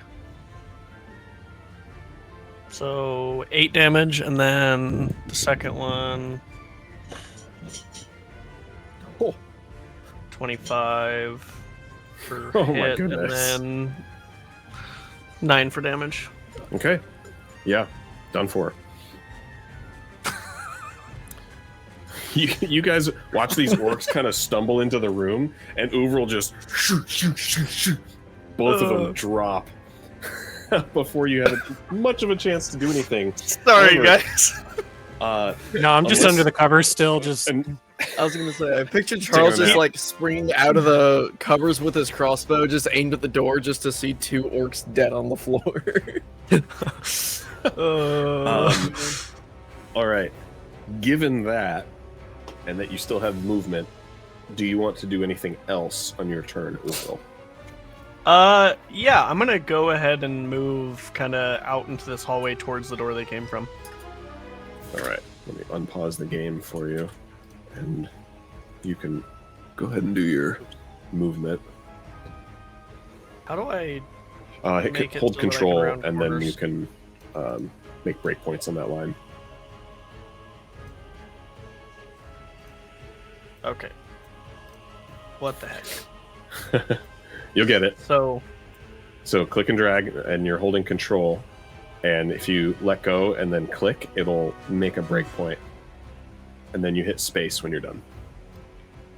there we go. Nice. All right. Zooming down the hallway. Almond, that's you. I think I will not yell at Charles, be like, all right, looks like this problem's dealt with. Let's keep going. And I will follow suit and then go further down along with our girl. Cool. You guys both have 40 feet of movement? Do I I? know. I think you, Almond, you've got 30. So did Uvril I moved just moved 40. 30. I thought. Did I? Charles, you moved the right amount. Yeah. But Almond, I'm just going to back you up a hair. Because Uvril, you actually have 40. Oh, no, I have you only 40. have 30. Oh, you Do do I? have 40. I thought you did. Wait, I thought I had 40 feet as well. Your character sheet says 30, Yeah, it does. but I also thought you said you had 40. So, Yeah, I mean, we can move me back a tile, huh? yeah, that's fine. Okay, sweet. You guys at this point start to hear commotion downstairs, which brings us to downstairs, which I will now go ahead We're and very Downton Abbey tonight. put on the map this way. So, as you guys pull into this large chamber in front of you, you have just a moment to kind of look around and see across from you. There's one room that has light coming from it. To the north side of the room, there's what looks like a fallen tree from this spot in the roof where a little bit of light is coming through. Otherwise, it is fairly dark in here, but for both of you have dark vision, or just one of you? I believe How do I somebody not did. know? I have a half elf. I don't think I do. Okay.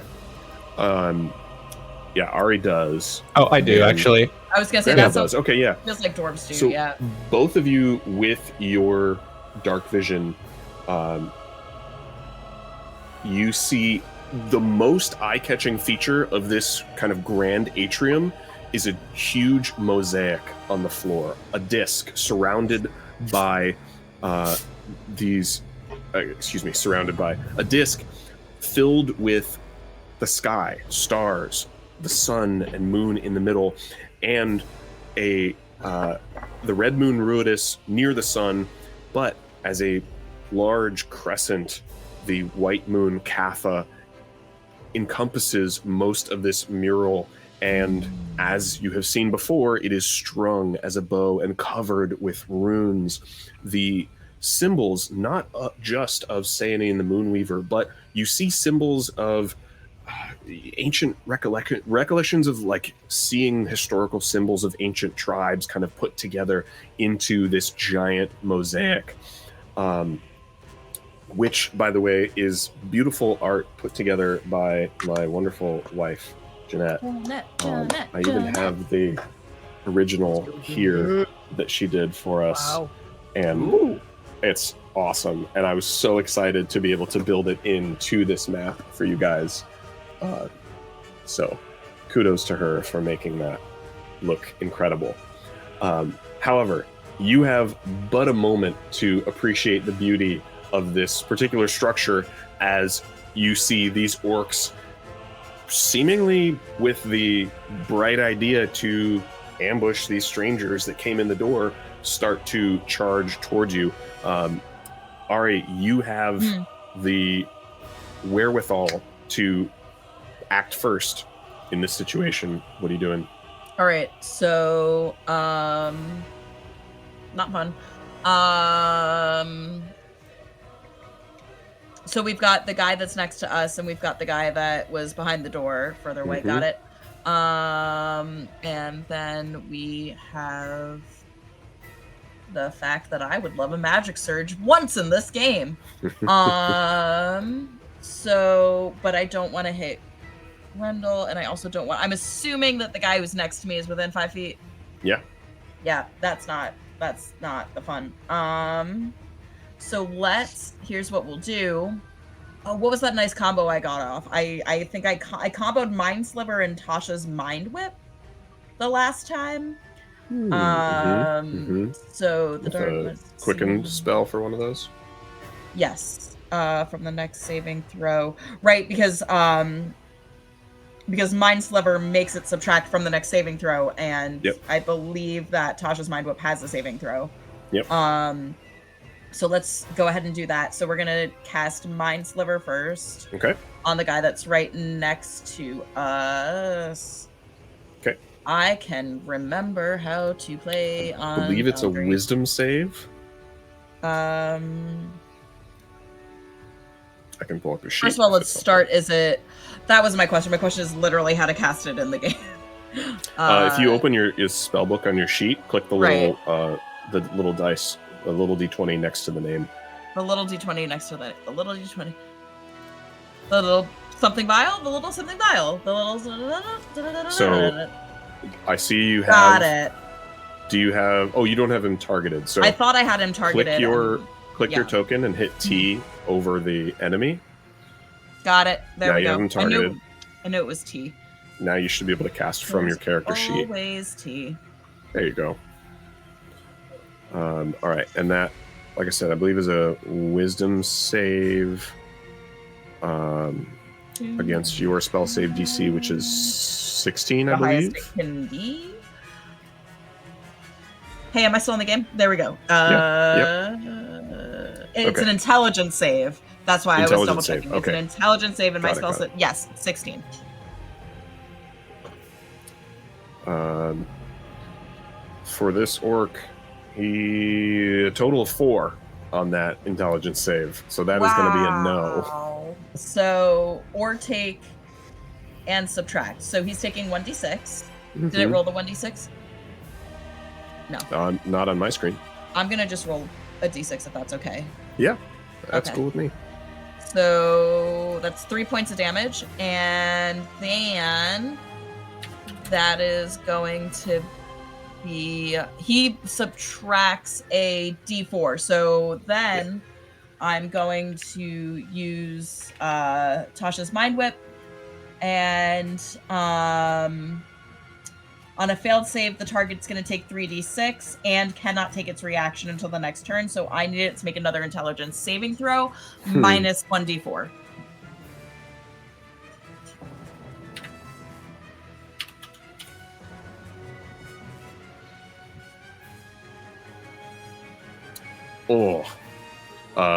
In total, that's another 4.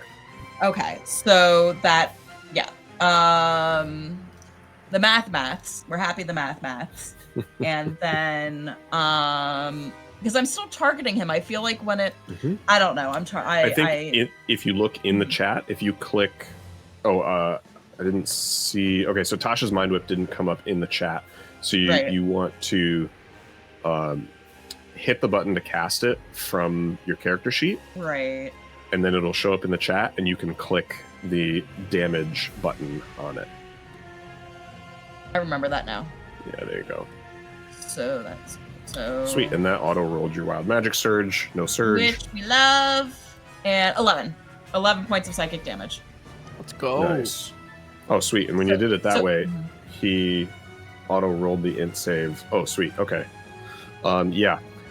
You watch as you kind of unleash this 1-2 against him in psychic energy, and he, like, you almost hear like a snapping sound as this psychic energy just tick, tick, tick, tick inside of his mind, and he kind of blinks and looks to the side and sways a little bit. He is like, nose is bleeding, his ears are bleeding. He fairly immediately looks worse for wear. Got it. Good. So the point of that was that he can't take his reaction. Nice. Right, so he doesn't have a reaction until the end of his next turn. And on its next turn, he must choose whether he moves, acts, or gets a bonus action. So he only gets one out of the 3. Okay. It's a great spell. Yeah. Highly recommend it. And so what we'll do then, because he can't take his reaction, is and I'm only aware of him and the other guy in the room, or there were other people more. Okay, so I'm only aware of 2 people, but I have a sneaking suspicion, right? There's always more. And with my dark vision, I could see like where the light is, and I want to stay out of the light probably. So let's go 5, 10, 15, 20, 25, 30, and just stay physically out of their range. And that's a bonus action, an action, and a movement. So we are good. Yeah, I've done what I can. Cool. Woo! Sorcerers! Awesome. Yeah! Just so you all know, technically it's Ari then Charles in initiative, but because Charles is in the other group, until you guys meet up, I just had him go first. But I do want to double check. Charles, was there anything else you wanted to do during your turn as you really just used your movement? Nope. Nothing else I can really do. Okay. I will remind you that dash is an action that is often forgot. But sure, but we don't. You don't have to. We just knock them out. We don't know anything else is going on. You don't. Yeah, exactly. Right. The dodge action is also an sneaking action. around a little bit. Dodge is an action. Yes. Okay. No, that will be my turn. Yeah. Great. Then the orc in kind of the south of the room starts to charge forward toward Grandel. Definitely closes the distance with you, Grandel, and you are now flanked by these 2 orcs. And he is going. This one's carrying a great axe, and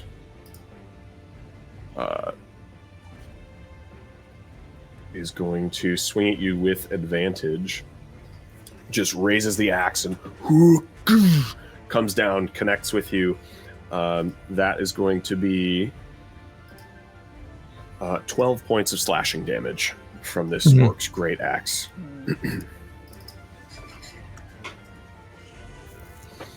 Ouch. But that is the end of his turn, which leads to you, Grandel. All right. Well, I'm not going to pay attention to the guy who just smashed a great axe into my back, and I'm just going to attack this one that's almost down. Cool.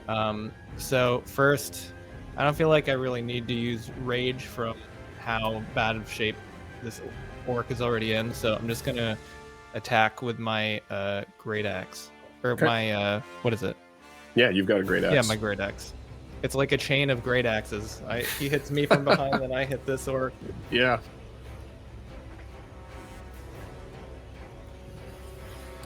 And that's 11. 11's a miss. All right, so I get 2 attacks, right? So Yep. I'm gonna go again. 16. 16's a hit. Roll your damage. Let's go. All right. It didn't prompt me for that. Oh, damage. There we go. There we go. And that is 8. Or sorry, 11. Ooh, yeah, he is out. He had 1 hit point left. Oh, yeah. Yeah, I'll he sneeze is at done him. for.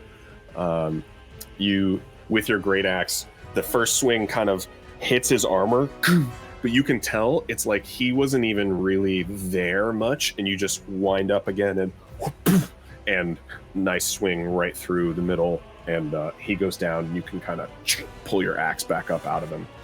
Nice. Any bonus actions or movement? I'm just gonna turn around to face the guy who just slashed me in the back, and just look Okay. at him.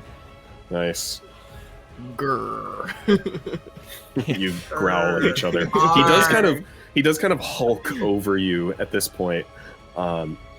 With Can I tell if he's the upset, like that his friend died? Like, could I get an idea of whether that was his friend or like colleague or like enemy? it's a little hard to tell. If you want, you can roll insight. Yeah, I want to know. They were work acquaintances.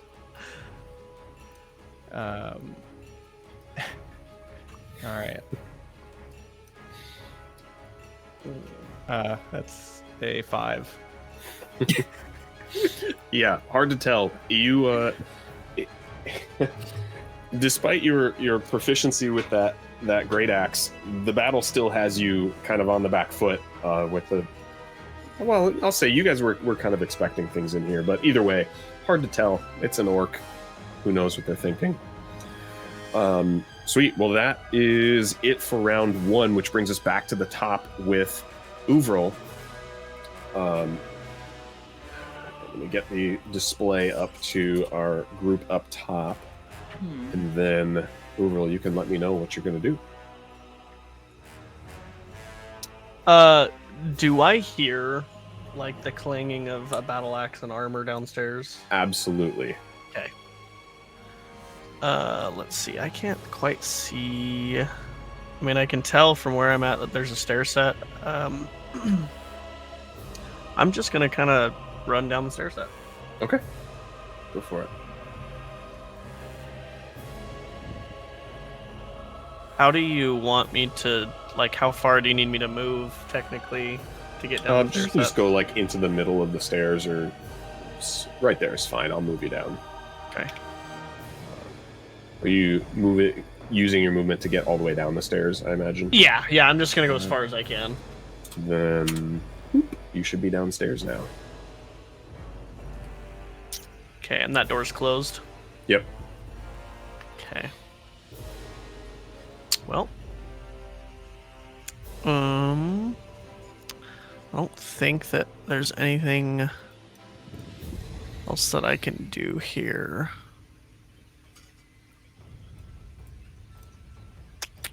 Yep, there is not. Okay. So that's Once again, dodge, dash, those are all things that you can do with your Oh, action, yeah, shoot. if you'd like. I forget about that. How far does dash move me? Your movement speed. Your movement speed.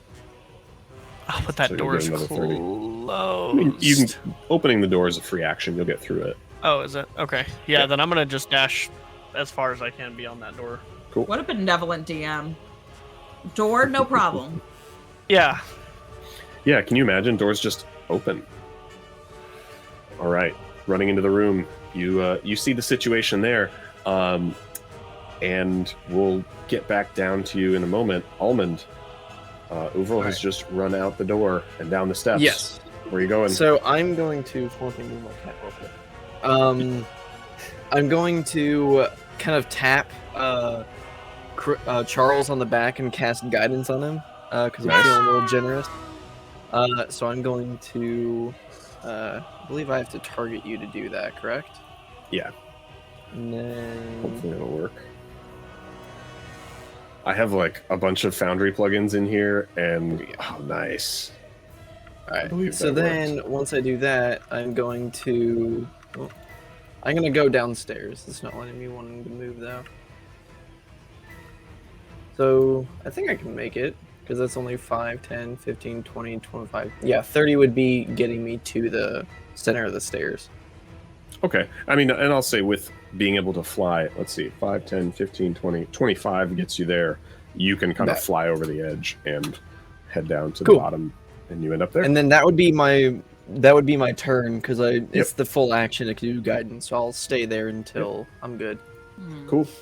And then again, until you guys meet up, Charles, I'll let you go first here, if you'd like, between you and Ari. Yeah, how do I get down the stairs here? I just see everybody take off, and Yeah, I'll let you get down there. I don't know how much movement that just burned. But... That's okay. We can fudge the movement a little bit for this moment, but all right. So that's your movement. Any actions or bonus actions now that you're down here? Is Almond right here? Yeah, that's Almond right there. Hey. But I can see Uvril out here. Yep. Yeah, I'm gonna dash up to Uvril then. Okay. I'm also going to move our streaming display back down now that you guys are down there. All right. So for the stream, Uvril ran into the room here. Almond is down, and then Charles, you said you're running to catch up with him. Yep. Okay. Also, Chase, I didn't Yeah. specify, but can you just send my Echo Manifest as just a bonus action? Yeah. Okay. Can I just put him 30 feet in front of me towards the rest of what's going on? Yep. Basically right there. All right, Uvril Echo is in the house. I feel like I can see more, but I can only see like a sliver. That's My what character you get would moved up right there. see through the. Yeah, there you go. There we go. Okay. Cool. All right, you are now all in this room together. You see an orc kind of axe readied, and you looking over, you do see in the windows of the library, looking through, there are some torches lit, some orcs with holding torches, who are kind of looking around the shelves and kind of look out the windows and see, and they are on their way out at the moment. Arianwen, it is your turn. Side question: where's the kid? The kid is narratively here and fighting his hardest, but I'm not putting a kid in combat. In combat, got it. People in combat get killed. Yep. People in combat get killed. More shirts all the time. That's a good they see people through this door, yeah. Yeah. And that's sort of where we're going. So, 2, 5, 10, 15, 20, 25, 30. Do I see anybody? Like, do I see anybody through the door from where I'm at, or?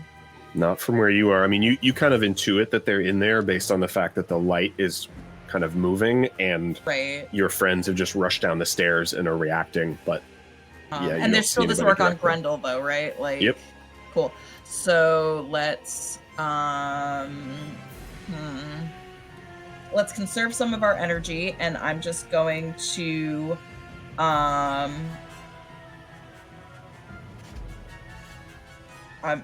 doing math, and by doing math, I just mean that I'm reading. 1d8 is potentially more damage than 1d6. So we're gonna cast Ray of Frost on that orc. Go for it. And then cast it. Normal. Ew. A Ew. nat Oh, one well. will not do it. No. It because she's so concerned about the kid that it just like fizzles. I don't know. Yeah, you and an arc of ice appears between you and the orc, but it doesn't quite connect. It's snow. It's not ice. Like it doesn't quite. Yes. Like I'm a training waterbender. It snowed, but it didn't stick. Oh, that's It's a nat like one one if of- I ever heard one. It's like one of those celebrities That's so pitching sad. the opening pitch at a baseball game, and it just goes like straight into the ground. That's such a I great think of visual. Mariah Carey. That's a good one to look up. Oh my gosh. My turn's over, but we Oh tried. boy. Mm. Okay. At this point, one of the orcs kind of barrels across the shelves and leaps through the window out to here. Whoops, I'm just gonna... That's fine. It's really creepy to be able to see what you're measuring. There we go. Leaps through the window into the room. Actually, I'll go up one this way. And he's going to use his aggressive bonus action, and essentially he gets to dash if there are hostile creatures and move toward the first thing he can see, which is actually Uvral's echo out in front of him. And he is going to roll to hit the echo. Does a 15 hit your echo, Uvral? No. Okay. Yeah, he just slices right next to it and kind of into the mosaic tiles below, and you see like a little chip of rock come off, and he pulls it out, and you can tell this orc also carries himself maybe slightly differently than the others. Wears a little bit nicer orcish gear, but yeah. From there, the orc next to Grandel is going to attack him again. Another great axe swing on Grandel. That is going to be a 10 to hit on Grandel, which I don't think should hit because you've Shouldn't. got Right? armor Like, of some kind. Oh, it looks like your armor has gone from your character sheet. That's Alex, strange. you're also. Do I? Whoops. Oh, there yeah, you go. muted. Yeah, I must have dropped that somewhere. Whoops. That's okay. I can import it for you real quick if you want. Do you remember what you had? Mithril? Yeah. Yeah, okay. Yeah, I remember you. Yeah, we talked about that. Yeah. I just had like. Remember, it's leather. part of my backstory. Passed down for generations. You said Just like basic leather armor. I thought it was medium armor, like a chain shirt or something. Because leather armor is light armor, and as a barbarian, I'm pretty sure. Let me double check. Yeah, you've got a medium armor proficiency. I'm gonna just add a chain shirt to your inventory to make it a little bit more fair Cool. here. Sweet. Okay, so a 10 does not hit. Your AC is 13. Cool. Sweet. Okay, so he swings and misses. Grandel, it's your turn. All right. Well, I'm gonna swing right back. So. All right.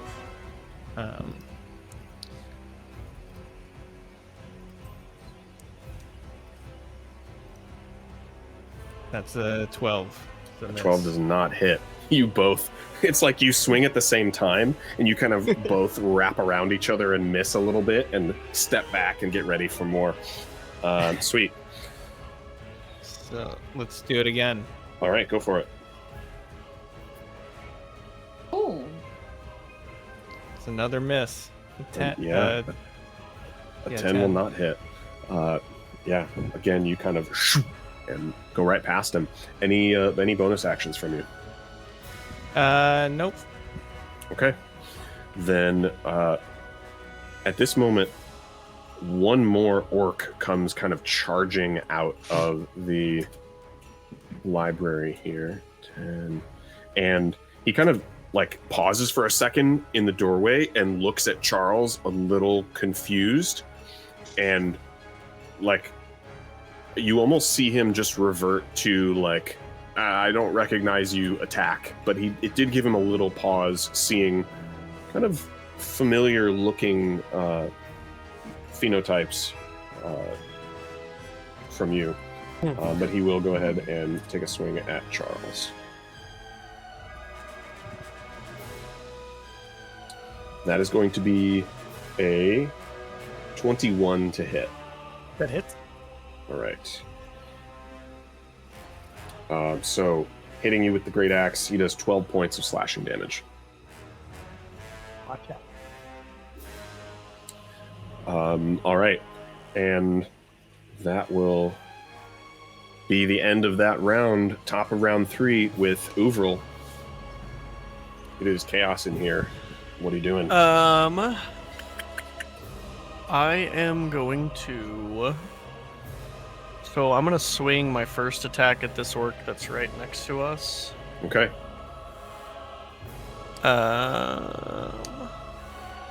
Do we get flanking on that if I move or no? Yeah. If you move to any of these 3 squares, basically here. If you're more than 90 degrees offset, then yeah. That's how I like to do the flanking. Oops. You ate him. I mean, I did eat him. Okay. Yeah, there you go. 13. Yeah, Does that 13 will hit. And then damage. It's going to be an 11 for damage. Nice. And then I'm going to make my second attack from my Echo's position, so those will technically swap. Okay. And then... are you swapping positions with it, or is it your Echo attacking? So I don't know how does that work. Well, technically it doesn't. It just says that when I make an attack, I can choose to either make it from my position or my Echo's. So would that technically not put me there? It would just make the attack from there?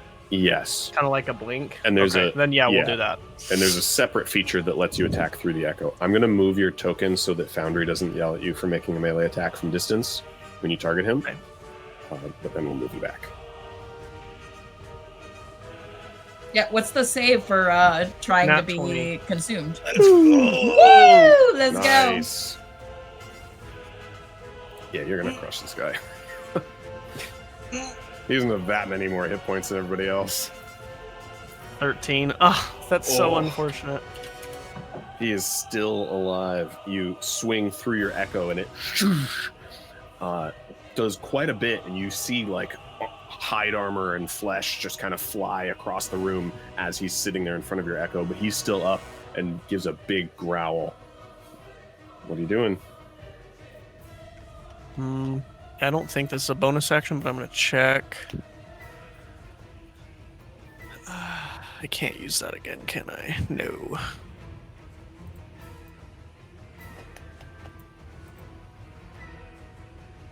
Well, I was going to help him, but I can't. If you some bonus actions you have are things like swapping places with your Echo. Oh yeah, true. Mm-hmm.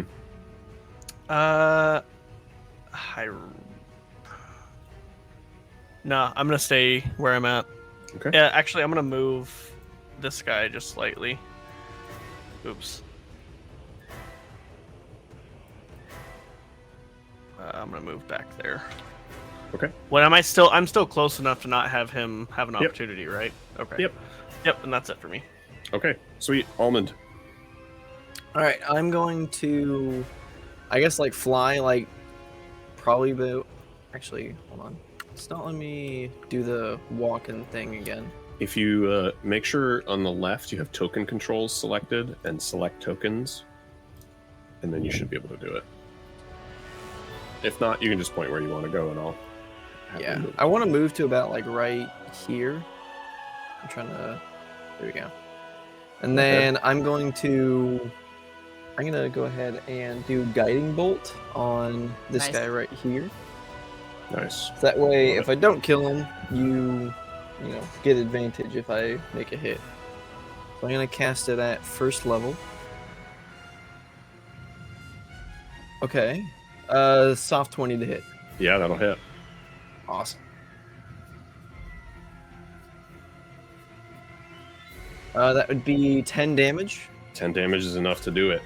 The Let's go! bolt almost seems to come through that hole in the ceiling and just, and there's like a little ripple of radiant energy as his body is just forced into the ground, and he is done for. Let's go. Ghost. I think that's Almond's first kill. Like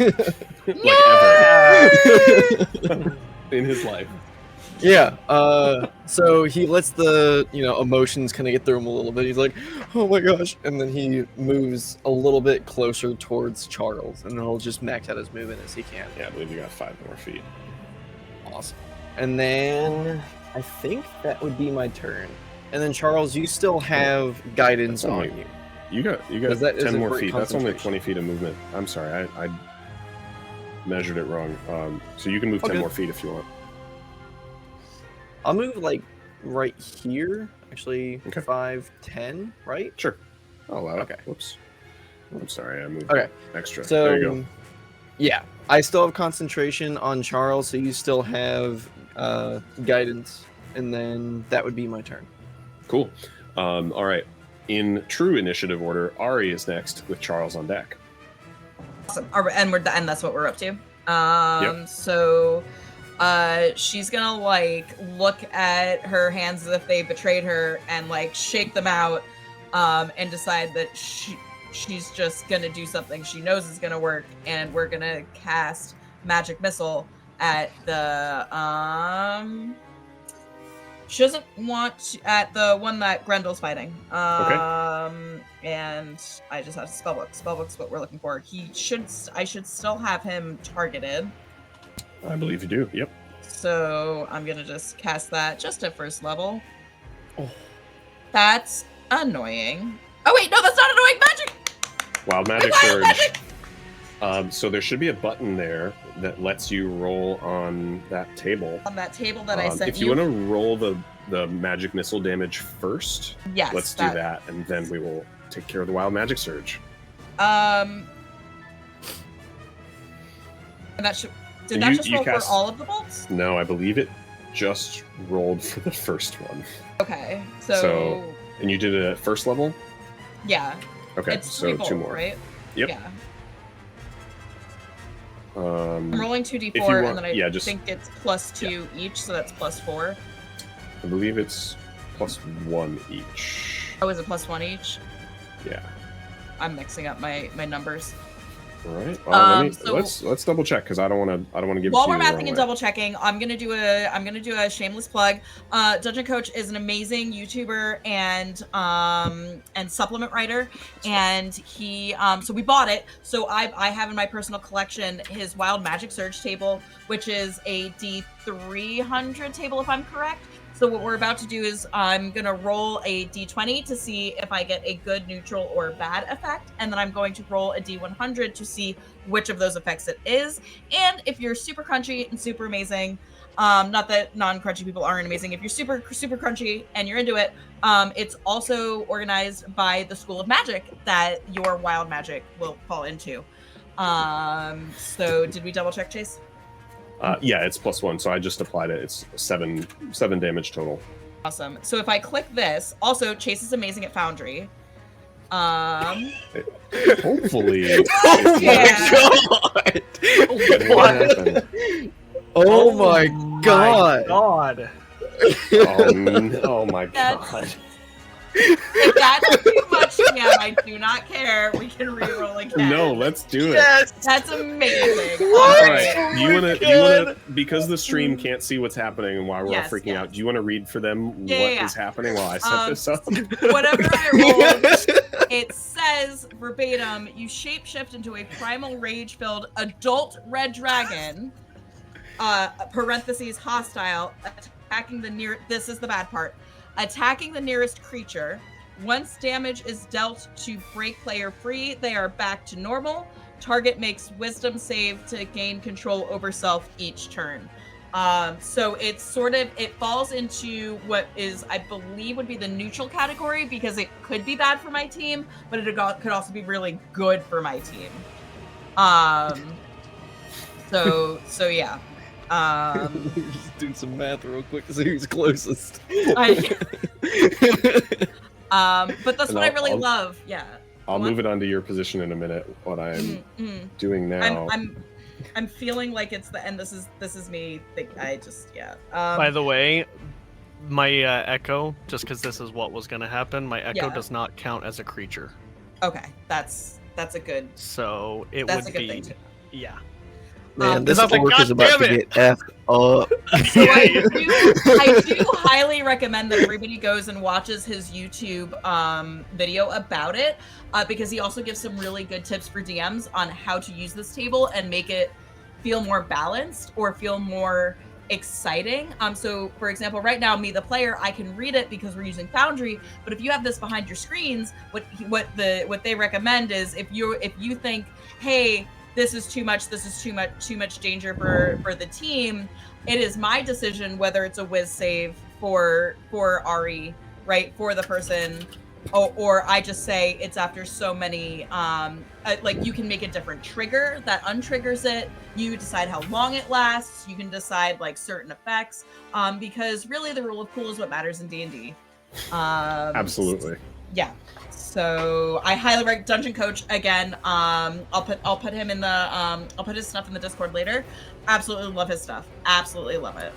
So, as you guys watch this these magic missiles arc out of Ariane as she's doing this, you also at the same time almost watch this like reddish energy begin to erupt from around her, and as she looks around, like you see. Well, Jen, I'll let you describe the look that Ari would have on her face knowing something's happening and you don't know what, as you... Go ahead. So she feels the tinge of it, and there's like a, oh no, not again sort of look, and then she realizes, like, and then I think the rage part of the dragon hits her, and she's like, oh no, not again, right? Like, and it goes from like, oh, this is commonplace to... this is bad, and then, you know what I mean, like sort of like a werewolf turning sort of a thing. I don't know. I think you're more like the Incredible Hulk, right? Or the yeah.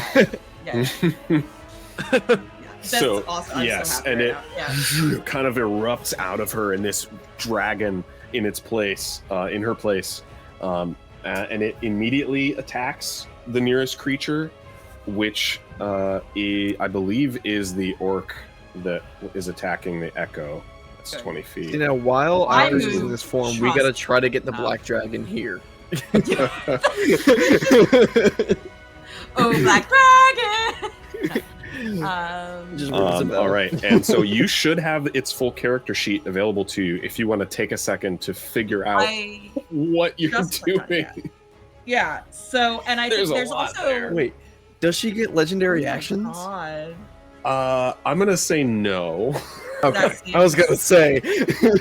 Nor Can't take legendary over. She gets resistances. legendary You're right, actions. right. She has not just become a legendary creature, Dang, so close. Oh my God. nor I- regional effects. Oh my goodness, this is a wild character sheet. Build attacking the nearest creature. So It looks like your main options are bite, claw, tail. that's what I was gonna say. Yeah. It doesn't I- say I move though. It just says attacking the nearest creature. I would say you would be able to move to. I mean, you have an 80-foot fly speed. Right.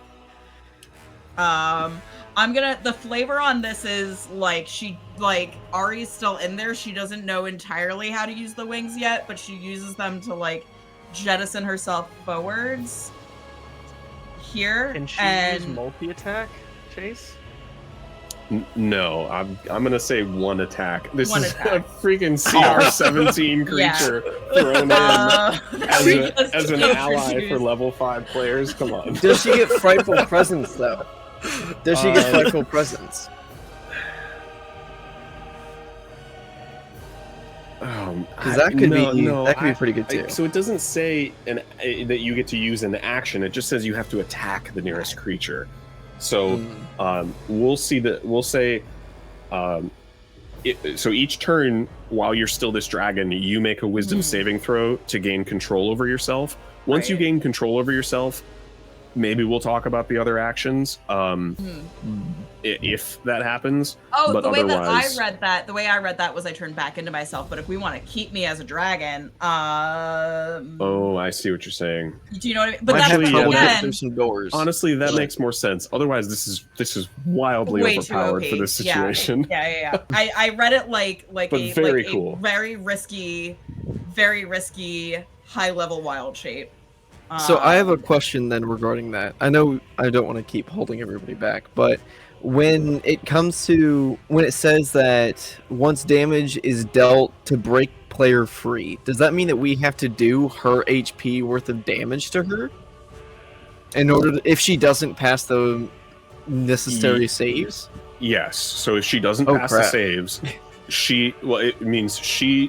it takes a single hit point of damage and reverts back to herself. Okay. Yeah. So you gotta hit a 19 or higher, basically.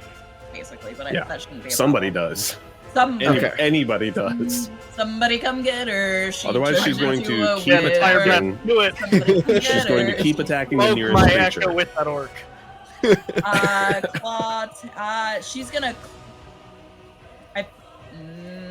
She's gonna bite.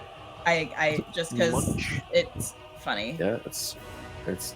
But I could also roll poor. I did not roll poorly. And then I pressed the word damage. If you'd like, I will tell you, there's no way for you to not do enough damage to kill this thing. But you're welcome to roll it because we love Math Rocks Go Clicky Clack. Go Clicky. Math Rocks.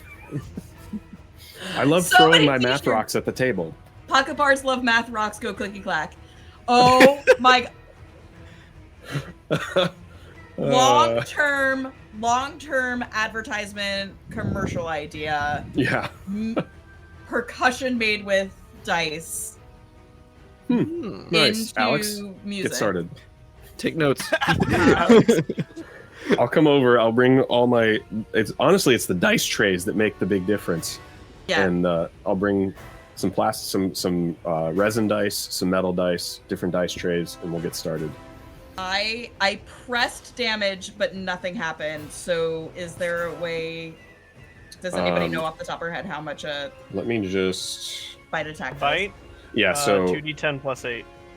And then you also do 2d6 of fire damage with that. Oh my gosh. Here's 2d10. So that's 18, and then how much fire damage? 2d6. Jeez Louise. That is my middle name. 6. So 24 damage total. Yeah. 24. You arch forward and just take a bite out of this orc, and you see like smoke puff out of this dragon's mouth as it just pummels the orc into the floor. And as it lifts its snout off of the floor, there's just like soot left. And that's basically it for this guy. And then she looks to her right to see next targets. Can I request a flavor possibility? Sure. And that is that Grendel already told the kid, if you see a dragon, hit the dragon. The kid is very confused. Yeah. Can I like flavor-wise say the kid pops the meteors and throws a meteor at the dragon? We'll let him. Yeah, he's like fumbling with it and starts to pop the meteors. For flavor, sure. Except the meteor might do the 1 damage that brings you back. So right, that's what I'm saying is like we like the dragon, right? But also it's a danger to the team. So I wanted to recommend that. I think this is amazing. I love it. I can't wait to. I almost said go home. I am home, but I can't wait to call my boyfriend later and be like, "You'll never guess." I was a dragon. He's not watching. Come on. No, he has the kids right now. So, with that, the orc across from Grendel is up, and is This poor guy. sees this and just kind of like backs up a little bit, and he's going to turn tail and start to run. Grandel, if you'd like, you do get an attack of opportunity against him as he starts to run. I actually want to try to catch him. Like I don't want him to leave. Get over Yeah, here. you'd have to do that on your turn. Because it's a reaction. Let me rephrase it. If you'd like, you can use your reaction to make an attack of opportunity on him, but you don't have to. No, I'm not going to. Okay. He Does basically Grendel just believe uses- that he's the reason the orc is running away? I don't think so. Oh, no. He saw the dragon too. Oh, okay. And he is going to use his action to dash here. He's making a run for that back corner. So, from there, Grandel, it is your turn. All right, so I'm gonna dash and try to catch up with that orc. So that would be for me. So if you dash to catch up with him, you won't have the ability to grapple him. You'll just be up next to him again. Okay, then I guess I'll just run after him. Okay. And so what's 35? Oh, you've got 35 feet of movement. Yeah. So if you were to dash, you could get in front of him and kind of block him, but you'd be out of an action, so you couldn't attack or grapple or anything like that. Yeah, seeing as he can't catch up with him, he's gonna throw a javelin, see if he can Nice. get him. Yeah.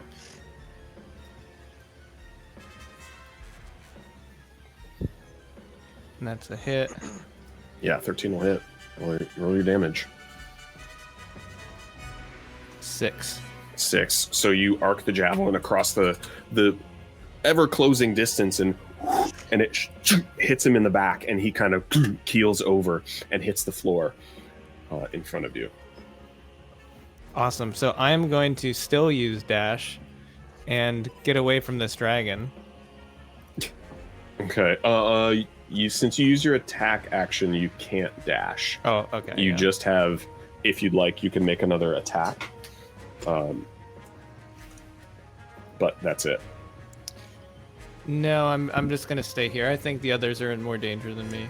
Okay.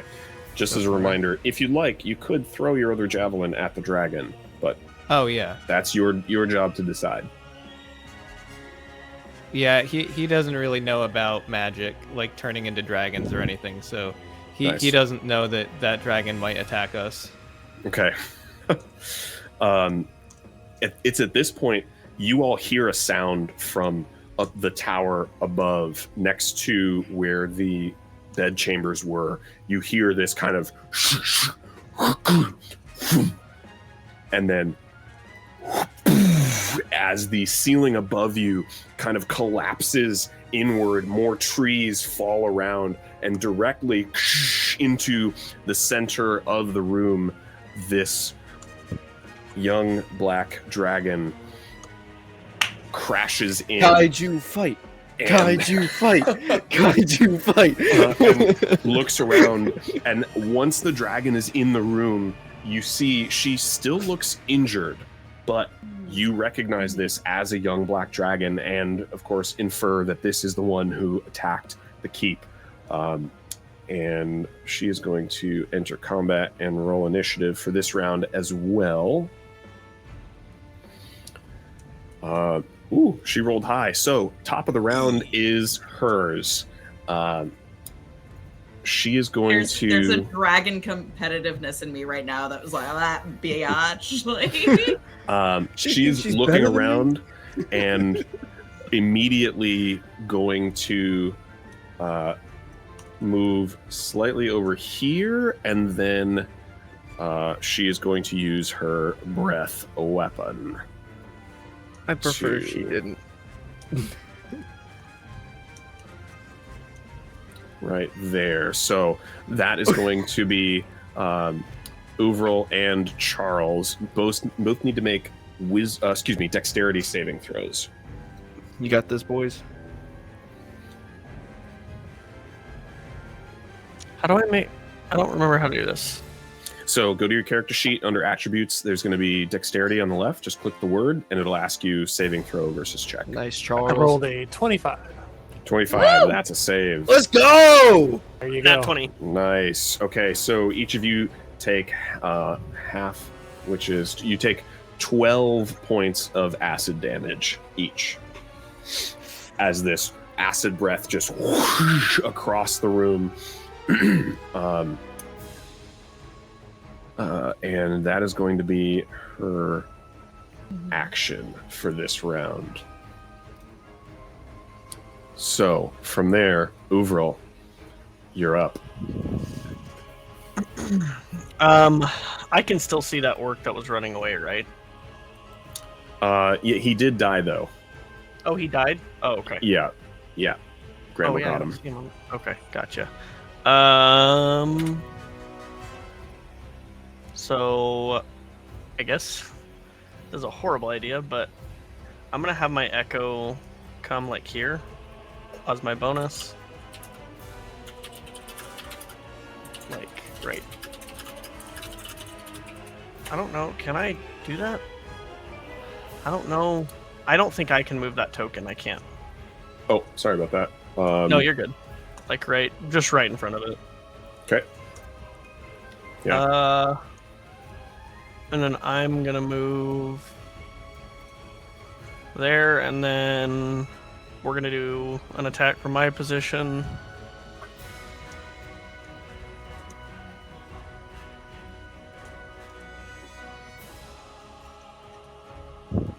Oh, a 17 misses. 17 Oh. misses. That's Um, not good. That's we're not what gonna you wanna do- hear. Another one from also my position. A 25.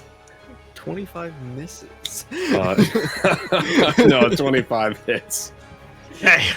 You just did a little bit of respecking as soon as Ari turned into a dragon. Right. I was like, let me just add about 300 hit points here. Might as well. So I did 9 damage. 9 damage, got it. So casters Mhm. are a lot of fun. And then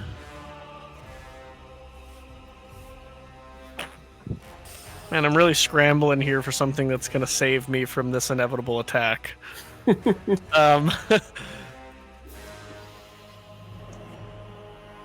Is that a bonus action? No, it's not. Okay. Well, that's it for me. Okay. Then that brings us to Almond with Arianwen on deck. Alright, so Almond is going to gulp really loudly. And then he is going to... I think he's just going to stay where he is. And then he's going to throw another guiding bolt, but he's going to do it at the black dragon. Okay. And he will do it at 3rd level. So he's going to use Nice. one of his 3rd level spell slots. Go for it. Love those 3rd level spell slots.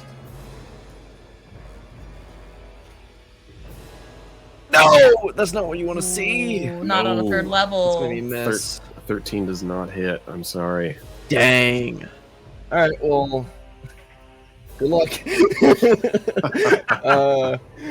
Yeah, not much I can do from here. So, I could Misty Step away, but I'll stay where I am.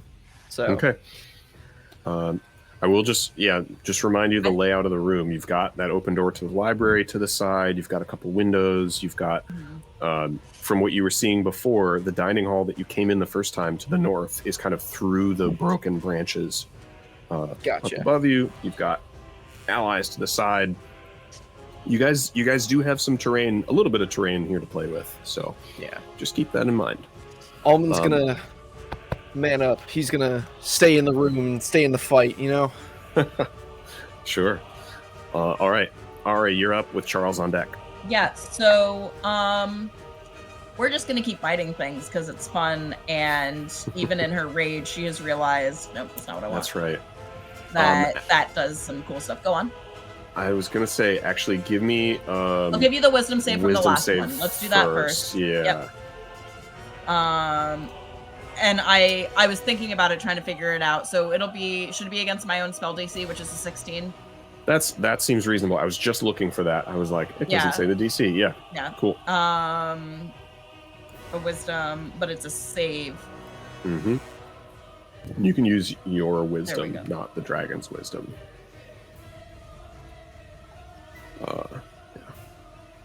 Ah! It's not what you want, but it's a good roll. Yeah, is this good or bad? Oh no.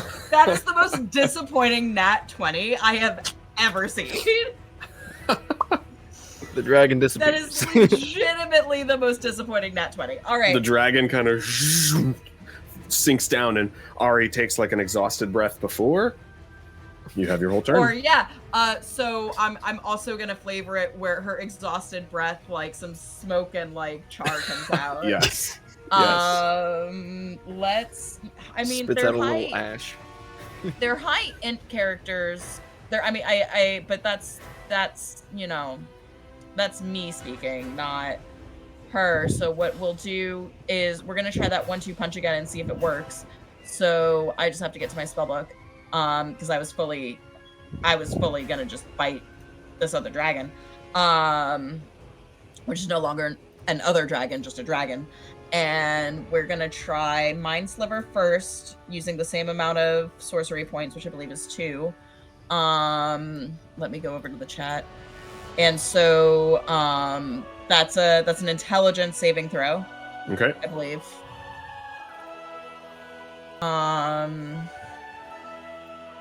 So it has to hit a 16.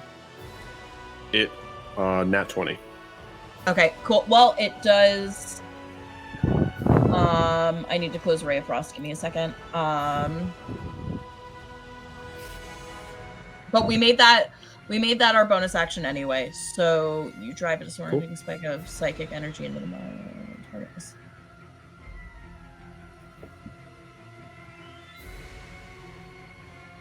So it looks as if it doesn't do any damage on a fail.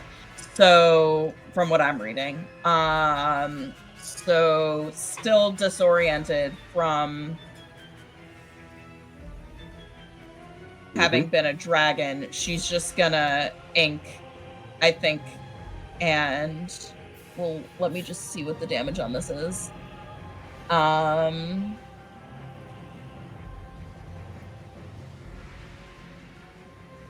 2d6 fire. That's potentially 3d6. And magic missiles is a lot of fun. I might, because I can cast magic missiles at a higher level. No, let's ink first. So we're gonna do Melf's minute meteors. Okay. And I clicked it. I'm gonna cast the spell. And then that's gonna wild magic surge. And Imagine if it happened again this that time. would be Oh my God. great.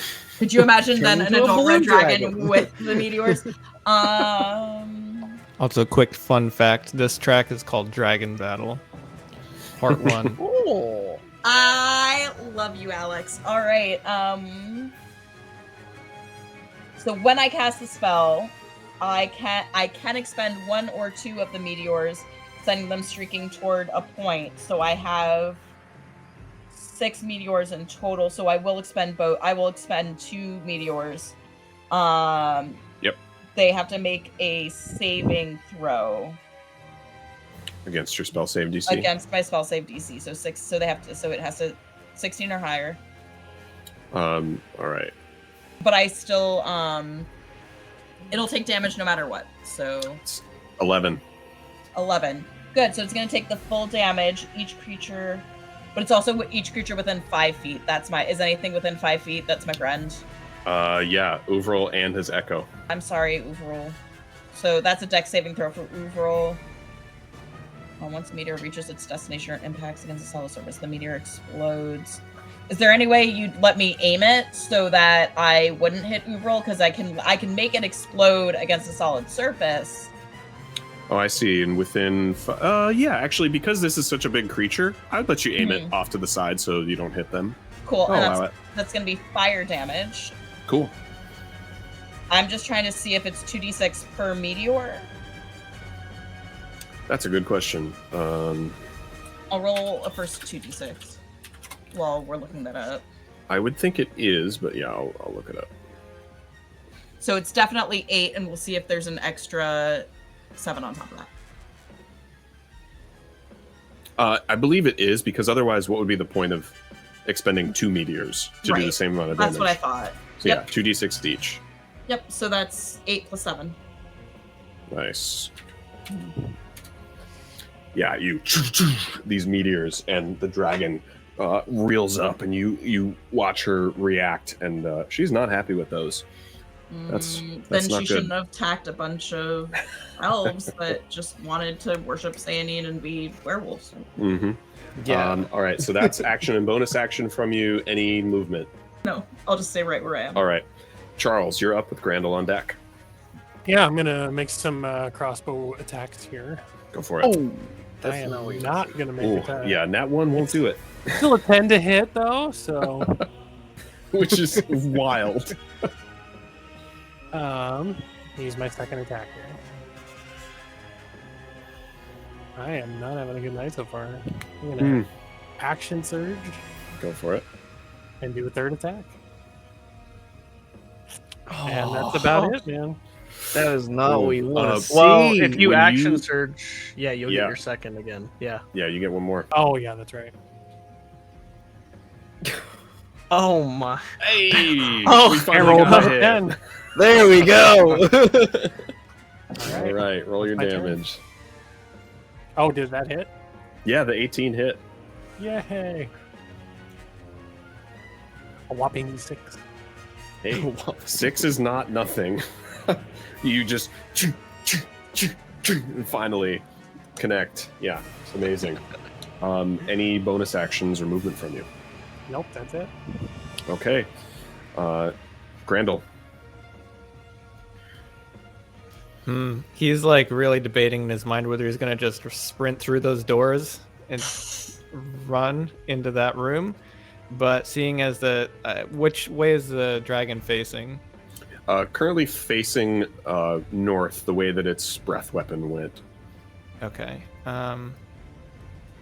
So I'm gonna go right behind it here Okay. and attack from behind.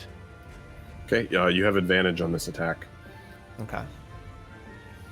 because you're Nice. flanking with Uvril and his Ooh. echo. So 23 Yeah, 23 will hit. and 6 damage. Okay. And then another attack. Is that advantage or normal? Yep. Cool. All right, 22. Yeah, 22 will hit. And that's 7 points of slashing damage. Okay. And can he use dash still? No, dash is an action. You've Oh, only I got- thought it was a bonus. Okay. No, you've only got bonus actions now. You've got rage as a bonus action. Otherwise, I think that's all you've got. Yeah, at this point, I mean, I'm gonna rage because when else Go for would it. I? Yeah. By the way, Chase. Yeah. You do not get flanking for the echo because it's not technically a creature. That's good to know. Yeah, because I would have abused the crap out of that. I had to research it because I for sure would have just constantly used that. Yeah. I probably should have Interesting. added that Okay. before attacking, but cool. If right. you want to retcon it, you can. I'm also going to hit apply on your rage here. That's all good. He you go. forgot. Okay. Grandel came up, Oh, yeah, took his 2 swings, and was like, angry. "That's right, I'm angry." He thought he was thinking more. This is cool, more than being angry. Yeah. Okay. I would like everybody to. So this is. By the way, anything else on your turn? You had. Actually, I think you might be out of stuff to do unless you have any movement Yeah. left. No, Okay. I'm done. I'd like everybody to make perception checks for me, please. Ooh. The girl! We're looking for the girl! Oh, that would be a whopping 11 for me. Yeah.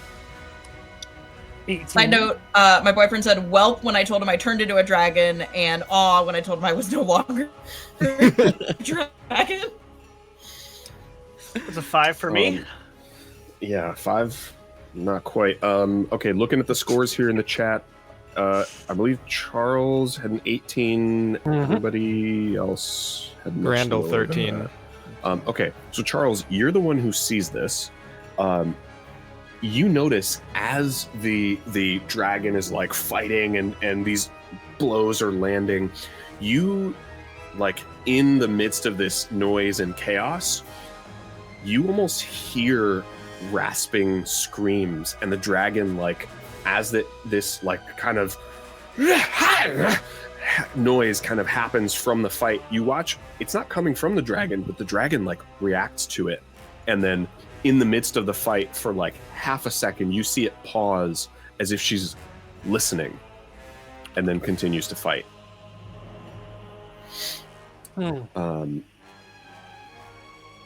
That's all. And actually, you know what? No, on a perception of 18, yeah, you would see this. You see this little, like, wisp of light that is near the dragon and is kind of just ever so faint and kind of moving around it. But it's there, and you feel like those sounds are coming from this little wisp of light, but nobody else seems to quite notice. And that's for you, Charles, and you can decide what to do with that. Uvril, that will. Oh wait, excuse me. It's the dragon's turn. We cannot. The dragon is going to, with Uvril right in front there, is going to do. Oh my gosh, its multi-attack is amazing. Yeah, tell me about it. Sorry. I will right now. So the first thing is a bite attack. That's going to be a 23 to hit. That's legit. Yikes. So from the bite, you take that can't be right. No, that's right. 13 piercing damage. Okay. And 3 acid damage. That stings.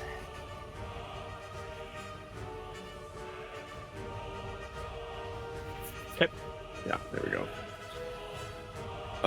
All right. It is going to, with its claws, make one attack back toward Grandel. That is going to be a 20 to hit on Grandel. Yeah, that hits. You take 9 points of slashing damage, and it's going to make one more attack, one more slash towards you, Grandel, with its claw. That's going to be a 23 to hit. Yep.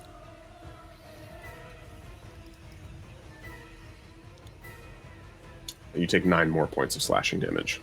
Sheesh. That is its turn, which brings us to Uvril. You got this, buddy.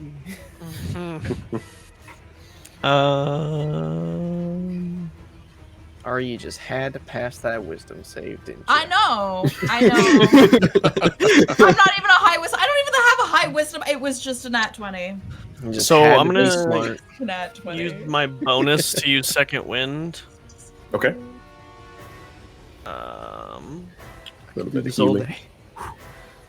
Oh, very nice. Nice. Good Oh, roll.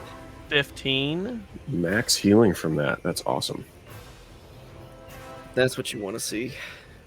So That's what that ability was made for. yeah. He's gonna need it, I feel. And then my echo's just gonna take a step over, like one space, Sure. and then just 2 attacks. Okay.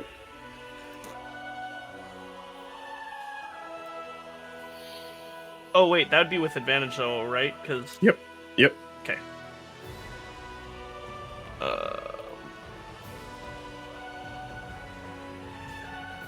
So yeah, 25. 25 will hit. First Yeah, one. absolutely. 12 damage for the first one, Nice. and then Oh. oh, 26 for the second one. It missed Yeah. 20s on both dice. Oh. That still hits. And then we're gonna do another 10 points of slashing, Nice. and that will be it for me. Cool. All right, that brings us to Almond with Ari on deck. All right. I'm going to go 5, 10, 15, 20 feet to my right there. And then I'm going to try to hit him again with another guiding bolt and see if I can give some people some benefits. I'm going to do it at the second level this time. That way I don't waste my last third level. Come on. Oh! Let's go! Nice. That's a nat 20. That's Nat a 20. crit. Love it. All right. Love to see it. Let's roll that damage. That's so many dice on the screen. Oh, That's 35 damage. Oh. And that's the guiding bolt, so the next attack is with advantage. This dragon Yeah. is not looking good, you guys. And then, yeah, I'm gonna look over at Ari and give her a thumbs up since I'm right next to her and she's up next. Like Knock him finger dead, gun. kiddo. Doesn't know what a finger gun. Doesn't know what a gun is. Hasn't met Percy, but finger guns. Let's. So the As- beautiful. Go on. As like Uvril gets these slices in and the dragon's like biting and kicking, this just giant beam of radiant energy just wallops it from above, and this dragon like is barely hanging on now. However, you all see at this point, it's like her eyes are like searching, and she's going between this like rage and confusion and like intense listening. And at this point, I think all of you probably see something strange is happening, even if you don't necessarily see the light that's like flying around. You do see that there is like something strange happening with it. All right, With the dragon. with the dragon. I keep saying it with her, the Yeah, dragon. Oh, I just meant like we don't see the light moving around, but the dragon is doing something strange. The dragon is right? acting erratic beyond just like angry dragon behavior. I gave it a concussion. Yeah. I mean, it could be that. It could be the 35 points of radiant damage you just did. Oh, wow. My bleeding heart wants to cast message to see what it could. will tell me. I can cast it through Sod. I don't care about that.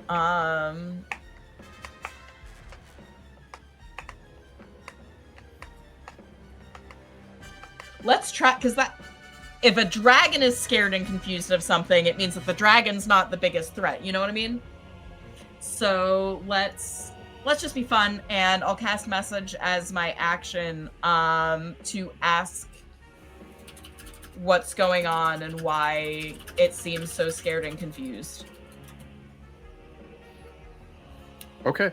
So you cast message, and you see the dragon like react to hearing you, and it doesn't quite know where that came from, and it responds, "Valarkin, if this is another trick, I will kill them. I'm going to kill them. Lay off." Have we heard that name before, or should I roll a history check or something? Roll a history check on the name Valarkin. That sounds so familiar. If I had my book, You gotta oh gosh. be Valarkin kidding me right now. History. And I'll tell you before you even roll. Yeah. This is a name that you recognize. Depending on your roll, I'll tell you how much you know Remember. about this. That did a lot of different flips and flops. But yeah. Okay. So on a 7, you get kind of more minimal info. Yeah. Valarkin, you remember reading somewhere in a history book. This was like the it's like one of those names where you remember the cadence of the name and you go Grand Duke Valarkin. Wait, Grand Duke Valarkin, who is that? And you know that there are Grand Dukes in Rexentrum, and it's probably like some ancient name or historical name of like somebody who had a Grand Duke position in Rexentrum at some point, but all you really get is that recall of Valarkin triggers the memory of the full title, Grand Duke Valarkin. And if this is a trick, I'll kill them, is what she said. It's like she started saying, if this is another one of your tricks, and then stopped the thought and said, I'll kill them, like as in like, don't worry, I'm going to kill them, leave me alone.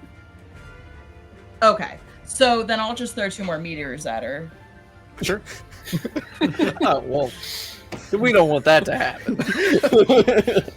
I mean, I could have rolled an insight check, but... And at this point, also let me know, are the meteors closer to Grandel or Uvril? The Echo. You could just smoke my Echo. I was gonna say, I guess the do Echo as well. Yeah. Okay. If that's okay. I'm sorry. I know it's like the core of your thing, though, so I don't... Tom? Is that okay with you, or would you... I don't care. He literally, he's a bonus action for me to bring back. So. Oh, okay, yeah, no. If he takes, he only has to take 1 damage to go poof, so it really doesn't matter. He's pretty blast cannon. He's taking 8. So. He's... Okay. So the Echo's gonna go bye-bye, and the dragon takes how much damage? 8. Well, it has to make a dex save, so it'll either take 4 or 8. Okay. Well, didn't you throw 2 meteors too, Jen? I rolled 2d6.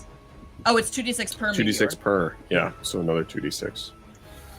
Okay, it's 16, so it makes the save. Your total damage is 20, half damage. It takes 10 points of damage. Yeah. Those are pretty good rolls. I would like you to describe to me how your meteors kill this dragon. Let's go! Because of the freaking guiding bolt, 35 points of radiant damage. All right. Yeah. You have the floor, Jen. I have the floor, but like he's not wrong. So I just want to encompass all of this, right? So like I see that guiding bolt go out, and what does your guiding bolt look like when it hits the dragon? What does the dragon look like, Almond? I would say like when it collapses on the dragon, it kind of just like, I don't know, just kind of collapses on the ground and kind of like struggles to get up a little bit, but there's still like pink mist and pink energy around it. Okay, so there's all this pink mist and energy around this black dragon. I hear it say, don't worry, I'll kill them, or I'll kill them, you know. And there are always more ways to figure out what's behind something than to put ourselves at more danger around this really eccentric dragon. And if I may be so bold with flavor, could I, instead of throwing 2 of mine, could I make it look like it was 2 of the kids? Or could I like help, like, I love that. I love that. Yeah, yes. Or at least one of the kids. And that it, you know, trying to stay away, trying to make it look as cool for the kid. That's why the thing goes poop. And you said it had a gash before? The dragon? The dragon has a gash, yeah. Yeah. So if they're gonna go straight for that gash and then just burn and singe from outward from the gash. Nice, yeah. So the meteors arc and from inside it like explodes outward, and the dragon kind of falls back, and she is very much dead. However, anything else you want to do on your turn here, as we are not out of initiative? Yeah, because something weird is going on, but I feel like I've done an action, I've done a bonus action, so the only other thing would be looking around and doing either a perception or an investigate to see if I could see anything, but if that's too much, I don't mind. You can give me a perception check, but that'll also kind of end your turn. Yeah, which I am okay with. normal. 19. So as the dragon falls, you spot this thing you would probably know, considering your background, what it is you're seeing. It looks like a will-o-wisp that has been circling the dragon and barking orders in its ears. And you know historically that will-o-wisps are, they're in a sense like spirits of The dead. The dead. That they're wispy balls of light. They haunt, and they are the souls of evil beings that perished in anguish and now wander with powerful magic. You see this thing kind of loop around and head almost toward Uvril. Charles, it is your turn. You are watching this as well, and you've had eyes on it for essentially everything that's been happening. Yeah, I'm going to move up. How high above the ground is this will-o-the-wisp? It's about 5-6 feet. I mean, it's kind of moving and it varies, but it's within reach. Oh, how much do I know about stabbing this thing with my rapier? I mean, it's kind of got that like ghostly ethereal vibe to it. It's some kind of, somewhere between a spiritual being and like an undead. You can certainly try. Do I think anybody else has noticed this yet? Not sure. It doesn't seem like they have. I mean, everybody's eyes are focused on the dragon. Well, I'm going to take some attacks at it just so people will see. Okay. 16 hit. 16 misses. All right, I'm going to follow up that with a bonus action. Crossbow here. It's willowy. And then my second attack here with the rapier. Okay. Oh, I just can't seem to land. All misses. And it seems like you're like slashing at it and it's like going through it. It's not that you can't hit it. It's just like, this is a very difficult thing to hit. Yeah, that'll be my, I'll just kind of like point at it. And be like, move. Get it. And also, Leroy, I know you have to head out? I should, yeah, I really Okay. I appreciate you spending the time with us. We will wrap things up and fill you in. Thank you for being a part of this series with us as Charles, and I will hopefully do your character justice, kind of bringing the narrative to an end here. So thank you very much. I appreciate it. We'll see you in a next one. All right. See ya. And with that, I now have control over Charles. Just shout out, and I am repping them right now. To Leroy is the CEO of Let's Roll Press. They do great supplements, and Chapelwick, our cosmic horror campaign, is being kickstarted in spring. D&D TTRPG supplements, D&D, not dietary supplements. Sorry, that's fair. although we do have they make some cocktail great recipes. creatine. Yeah. We do have cocktail recipes that you can serve in and out of game. So that counts them. as a dietary Love their supplement. merch. Love that their merch goes with the pocket bard colors. It works. It just works. All right. So at this point, you guys all see Charles swinging at this thing, and that helps you clock the will-o-wisp. However, in this moment, it kind of, as it's moving around,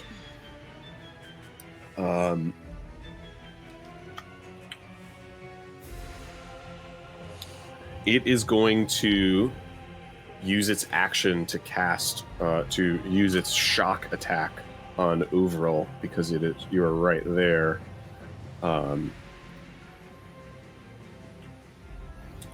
Uvril does a 14 hit. No. Okay, you watch this like arc of lightning just hit the ground next to you from this thing, and it is going to brighten and then darken to try to start hiding itself as it starts to move straight up and away. As it moves away from you, if you want, you can take an opportunity attack on it.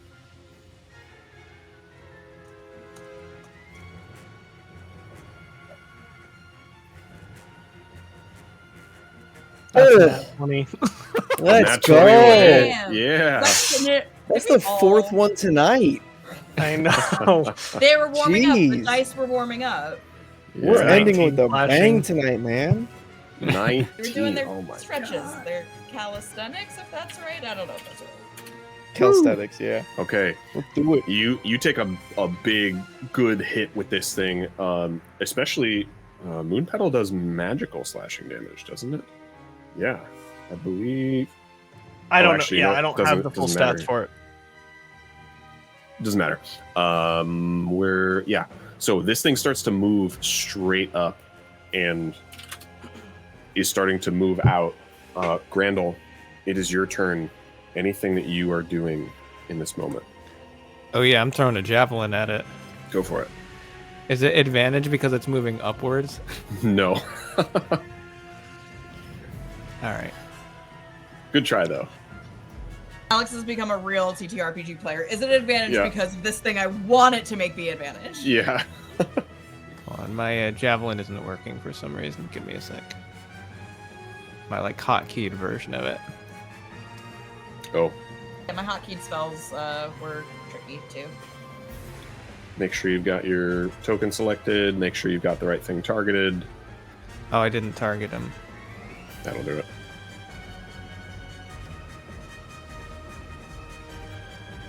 Or I'm out of javelins. You should still have a couple left. Huh. You can roll it manually if you want. Yeah, I'm gonna have to do that. Yeah, just roll a d20, and then I believe you have +6 to hit with the javelin. Cool. Let's go. So 18 plus 6, 24. Actually, wait. It's thrown, so it's going to be plus your proficiency bonus and dex, so +3 to hit. Okay. So So go ahead. so I rolled an 18 +3. plus 3. Okay, cool. So 21. 21. Yeah, 21 will hit. Roll your damage. 9 piercing. Nice. Yeah, the javelin arcs up and just strikes this will-o-wisp out of the air, and you all hear What almost the- this scream as it and it kind of has this ethereal, almost reversed nature as it moves out and is blasted into ethereal nothingness by your spear. Nice. Stupid ball of light. So Oh, light. with that, Talking crap after he heals this thing. with that, the dust seems to settle. The area around you is quiet. Thayan's footsteps echo across the chamber as he runs in and toward the rest of you and starts shouting, "Silent! Silent! Silent, we're here! Where are you?" And for a moment you hear nothing. And then from the library you hear, "Fan? Fan?" And you hear these little footsteps scramble out of the library and out into the atrium before you runs this little girl with curly, long blonde hair, kind of dark skin like darkish skin like the rest of these warriors of Sehanine, and she runs up to her brother and gives him a big hug. And at this point, they look around at you. "All right, let's go." All right. How are they looking? Especially the little girl. Is she looking injured or anything like that at all? She looks scared, but honestly, she looks relieved, and she does not look injured. You hear kind of small talk between them as they're like, "Hey, what happened? Where were you?" She's like, "The orcs, they chased me into the library. I was hiding on top of the shelves. You came in just in time. They were going to find me." I stand And- this little girl. She is my next character. And she, you know from talking with Fan on the walk that like Silent can't keep away from books. She loves reading, and the library was like her safe place. And so the fact that she was hiding there very much fits. And they're looking around at you like, hey, thank you for rescuing us. Where do we go? What do we do now? Chase, I just have a point of order. Yeah. I really have to go to the bathroom. Oh, go ahead. Can we have I'm like sorry. 2 minutes? No, Yes. don't apologize. It's my body. I've eaten a lot of junk food lately. Go. Yeah. All I'll right. be right back. I can even put the stream on intermission for 2 minutes. If anybody else needs a bathroom, go for it. We'll be right back.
And we're back. Everyone has. Anyway, yes. Thank you for There your was a patience. pun in So, there about relieving yourself, so I'll just, you did So- say relieved, and I was like, oh dear. Go on. you all kind of gather yourselves after this battle. The dragon is done. The will-o-wisp that seemed to have been controlling it very quickly taken care of. And what are you all doing now? I think that first thing Almond's gonna do is, I guess, go over to the kids, make sure that they're both all good. I know it's a little bit emotional getting back together, but like, we kind of gotta get moving a little bit, but at the same time, making sure that they're both good to actually get moving right away. And Yeah, they kind of both seem like cuts and scrapes, but nothing beyond that won't Cool. take, for kids, a day, 2 days to heal. How long kids are Right. resilient. Like How is an everybody else hour? doing? How is Yeah, everybody exactly. else doing? Because I could heal up a little bit if So anybody why- needs me to. Why do we have to leave? This place seems pretty cool. I'm heavily damaged, just not from combat. You- So That's Grandel to the group. You need a hug. Yeah. Yeah, that's Grandel. but yeah. Grandel doesn't know why we have to leave. He's like, we just we double check the rooms for extra orcs, and why do the kids have to leave? Isn't their home cleared? And Fan speaks up. What about my mom and I was gonna say- Alar? we should. Yeah, go on. If we're coming back here, we have to go get them. Where are they? Let's go get them. We should help reunite them so that the entire place can be checked for anything. Yeah. Traps, clues as to why this happened. And so she immediately, Ariana, and while they're doing this, she's taken out her journal that's disguised as a spell book, because she's a sorceress disguised as a wizard, and writes down Grand Duke Valarkin in order to ask, not around the children. Oh no, she'll cast, no, but they might still hear, because you still have to say it out loud, but a whisper of a message to so she's gonna walk around and pretend to be doing stuff, and she's gonna whisper, no, he's gonna say it out loud. For the funny, she's gonna whisper a message to Grandel and be like, hey, have you ever heard of and then she goes, hey, no, never mind. And and then keeps looking around the room to make sure, nothing else is gonna jump out at them. Gotcha. Okay. Anybody else? Does anybody need healing at all? Like, I think once I get done with the kids, I'm going to kind of take a look at the party and say, like, okay, does anybody have any boo-boos that they need a little bandage for, or, anything like that? Anybody need any almonds or anything like that? I got fresh supply. I could Is use that- a long rest. Is that like good berries? Are your good berries I was gonna say, in could we to kind be of flavor it? almonds? My good berries are almonds? That's, love that's that. totally fine with me. I Um, will That's what you want. take out a handful of 10 almonds and cast good berry, and give a couple to each person. Cool. And also, like, I want to say, where am I gonna decide? She draws back her hair and shows this like giant scrape she got from when they were I'm gonna- climbing. Yeah. I'll see the what's it called, the scrape on your forehead. I'm like, oh gosh. And then I think from there I could probably do like a healing word, or are you looking for like a D4 or a D8 of healing? Because I'm 27 out of 37, so whatever you wanna. Okay. I mean, I got spell slots to spare, so I could do a cure wounds on you. Yeah, Sure. I'll do a cure wounds. So I'll target you. I'll do a cure wounds. Well, let's just do it. I need to be right next to you in game to cast Oh, it. right, because it's a touch. Yeah. And that's what we have our There you go. board here for. So you heal 9. Yay. I'm gonna use Cure Wounds on Grandel as well. Thank you. While you're doing that, I kind of whisper to you, is there any chance that other elf that we left outside is actually that hag that got away? I thought the hag died. I thought we like killed the hag. Mhm. Oh no, there was a hag that got away. Oh. I think we should keep an eye on that one. Don't let it alone with the kids. Yeah. Once the heck I do I wait get this 6 to roll seconds, the healing? could I heal? Once I wait 6 seconds, could I heal Grandel up a cure wound as well? Yeah. So Once I wait 6, I just caught that. for the healing, the same way as the attacks, you have to select your token. You have to target the other person. Oh, weird. So it used my spell, but it says I used Cure Wounds. You should be able to, yeah. So in the chat, Oh, there's healing. a button that There says it is. healing. Yeah, Yep, I that's see it. Okay.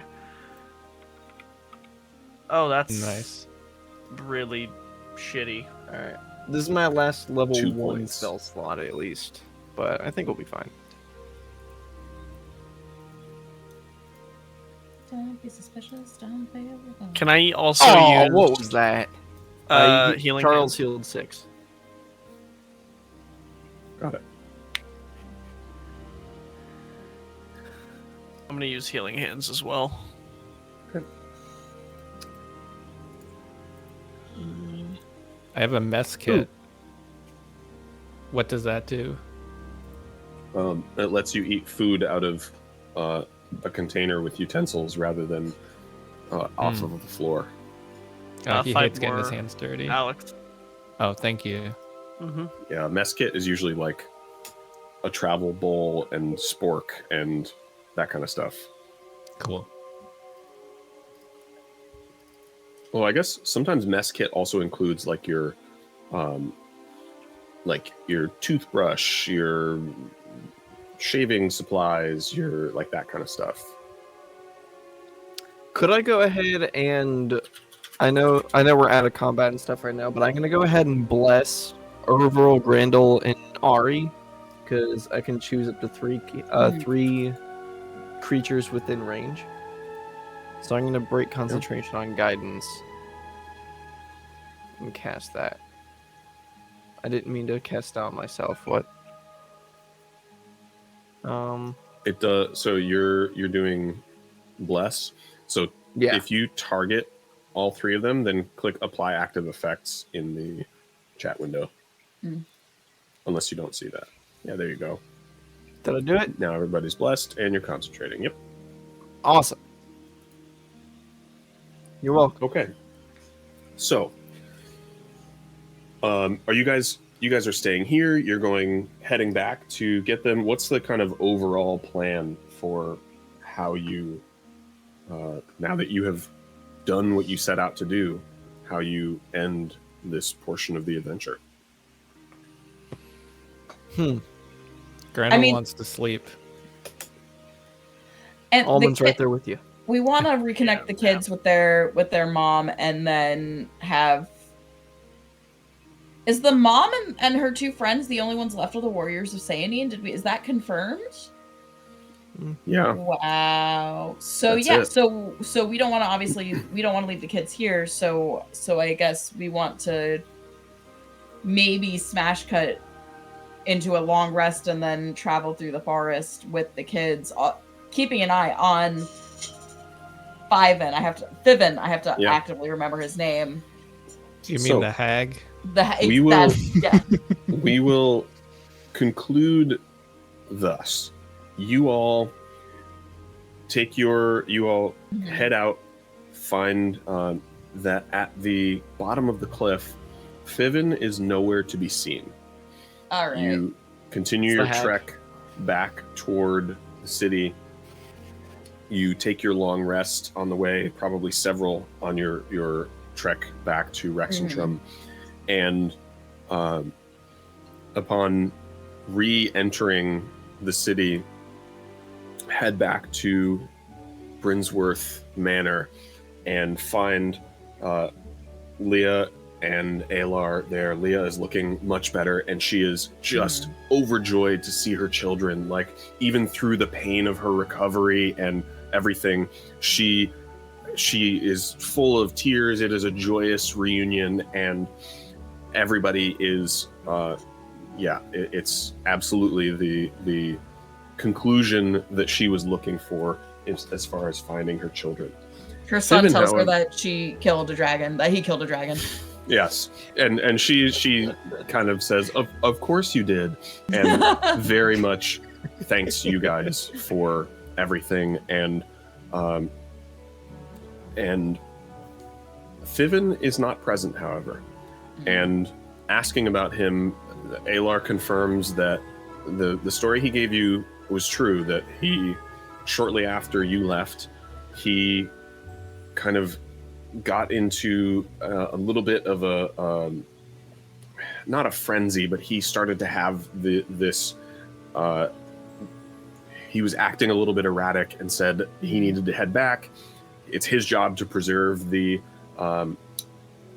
story of the Warriors of Sehanine and the history, and he has things that he needed, and he didn't bring everything, and he just headed out, and they couldn't stop him. So connecting that with everything, they're also very sheepish about the fact that you now know that they're werewolves and beg you not to tell anyone, and that they will happily disappear back into the forest and go back to their secluded lives, and no one needs to know. And it's, they're very much not looking for anything else beyond anonymity. Fine, but I'm keeping the sword. Fine, but Oh yeah, was that Fiven's or was that Alar's? That was Alar's. He doesn't even Okay. ask for it back. Alar's. He doesn't insists, even- like, hey, right. it's yours now. It's as a token of our gratitude.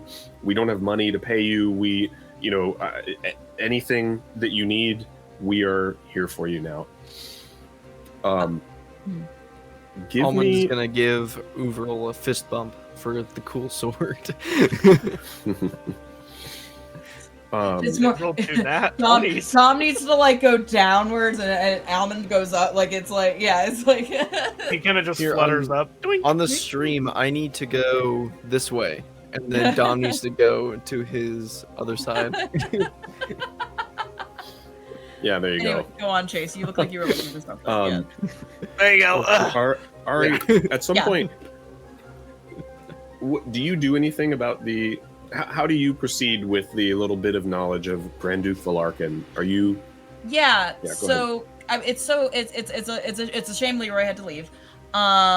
So I think what's really, because the other thing, there are a few mysteries dangling, right? And one is the books that, because we said we were going to go get those books for him, right? So if we just retcon a little bit, she probably would have went in the library to try to find the books. Were all the books he mentioned there? Yes. Okay, so she grabs them regardless, and he's not around, so she's sort of happy. And then she would ask Aelor and Leah, Leah, L-I-A. Leah about them, specifically because he did not want to tell her as an Ari about them. Yeah. Neither of them read Sylvan, so they're not sure about that one, but otherwise they look like they are the history books that Fiven wrote about the Warriors of Sehanine, and they confirm a lot of the details, and they say he was probably looking for them to make sure that their story didn't get out to somebody else, but was still preserved for history should a time come when the history wouldn't put them in danger and could be part of, general historical knowledge. Right. So cool. So she's gonna keep those safe. She's gonna keep those safe somehow. I don't know, do some fancy shit like make them look like spellbooks. I have no idea. And then with the Grand Duke Valarkin stuff, she trusts Charles. She's starting to trust the other three, but she trusts Charles the most and wants to see if maybe they know or if he can remember any. And it's a shame that Leroy's not here. But she would do a little bit of research into it. And the other thing she would want to do is sort of stick with the Warriors of Sehanine, no matter where they go, because now this is sort of like a mystery to her that she'd like to help protect them and solve and, help them rebuild. So Charles says, Valarkin. Yes, that sounds familiar. Come check my personal archive. Come, and leads you to his kind of library there, where they've got copies of various history books. And you find out that 78 years ago, Valarkin was made the Grand Duke of Domestic Protections in the Cerberus Assembly under Ludinus Deleth. The two worked together until Valarkin made one too many insistences that the Assembly overthrow the throne. Yep. Because the Cerberus Assembly works with the throne, and they kind of both lead. But yes, Ludinus, as far as the history goes, Ludinus just ousted him as a traitor.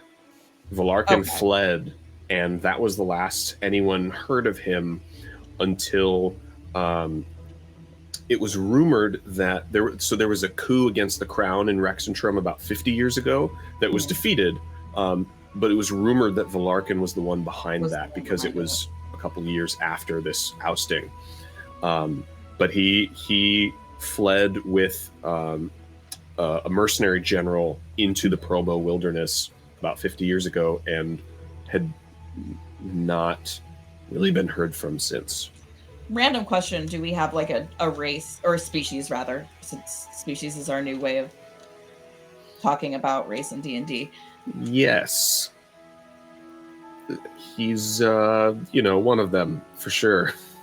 I don't have that written down. Okay, no, I just wonder. No, because there's like an elfy thing going on, right? So an elfy orky thing. So I feel like an elf would make a lot of sense. Would make sense. Yes, cool. He was an elf. That's scratches itches. Cool. Oh yeah, and with the timeline, that makes a lot of sense. Okay, but essentially that is what you uncover, and kind of intuit by putting the puzzle pieces together that he probably, in somewhere after that time, died, but because of his magic became that will-o-wisp. The will-o-wisp. Very cool. And as he plotted through time, the dragon may have been part of some new harebrained scheme. Vengeance. That's awesome. Exactly. That's so smart, Chase. Thanks. I just tying stuff in, but just doing it anyway. Yeah. So that officially wraps up our Warriors of Sehanine campaign. Thank you guys for playing. That was a lot of fun. I love the characters that you guys built, and I'm just super happy to have done this. It was a lot of fun. So thank you. I'm looking forward to including us. Yeah, I'm looking forward to for the next Pocket Bard thing, joining as a player as well.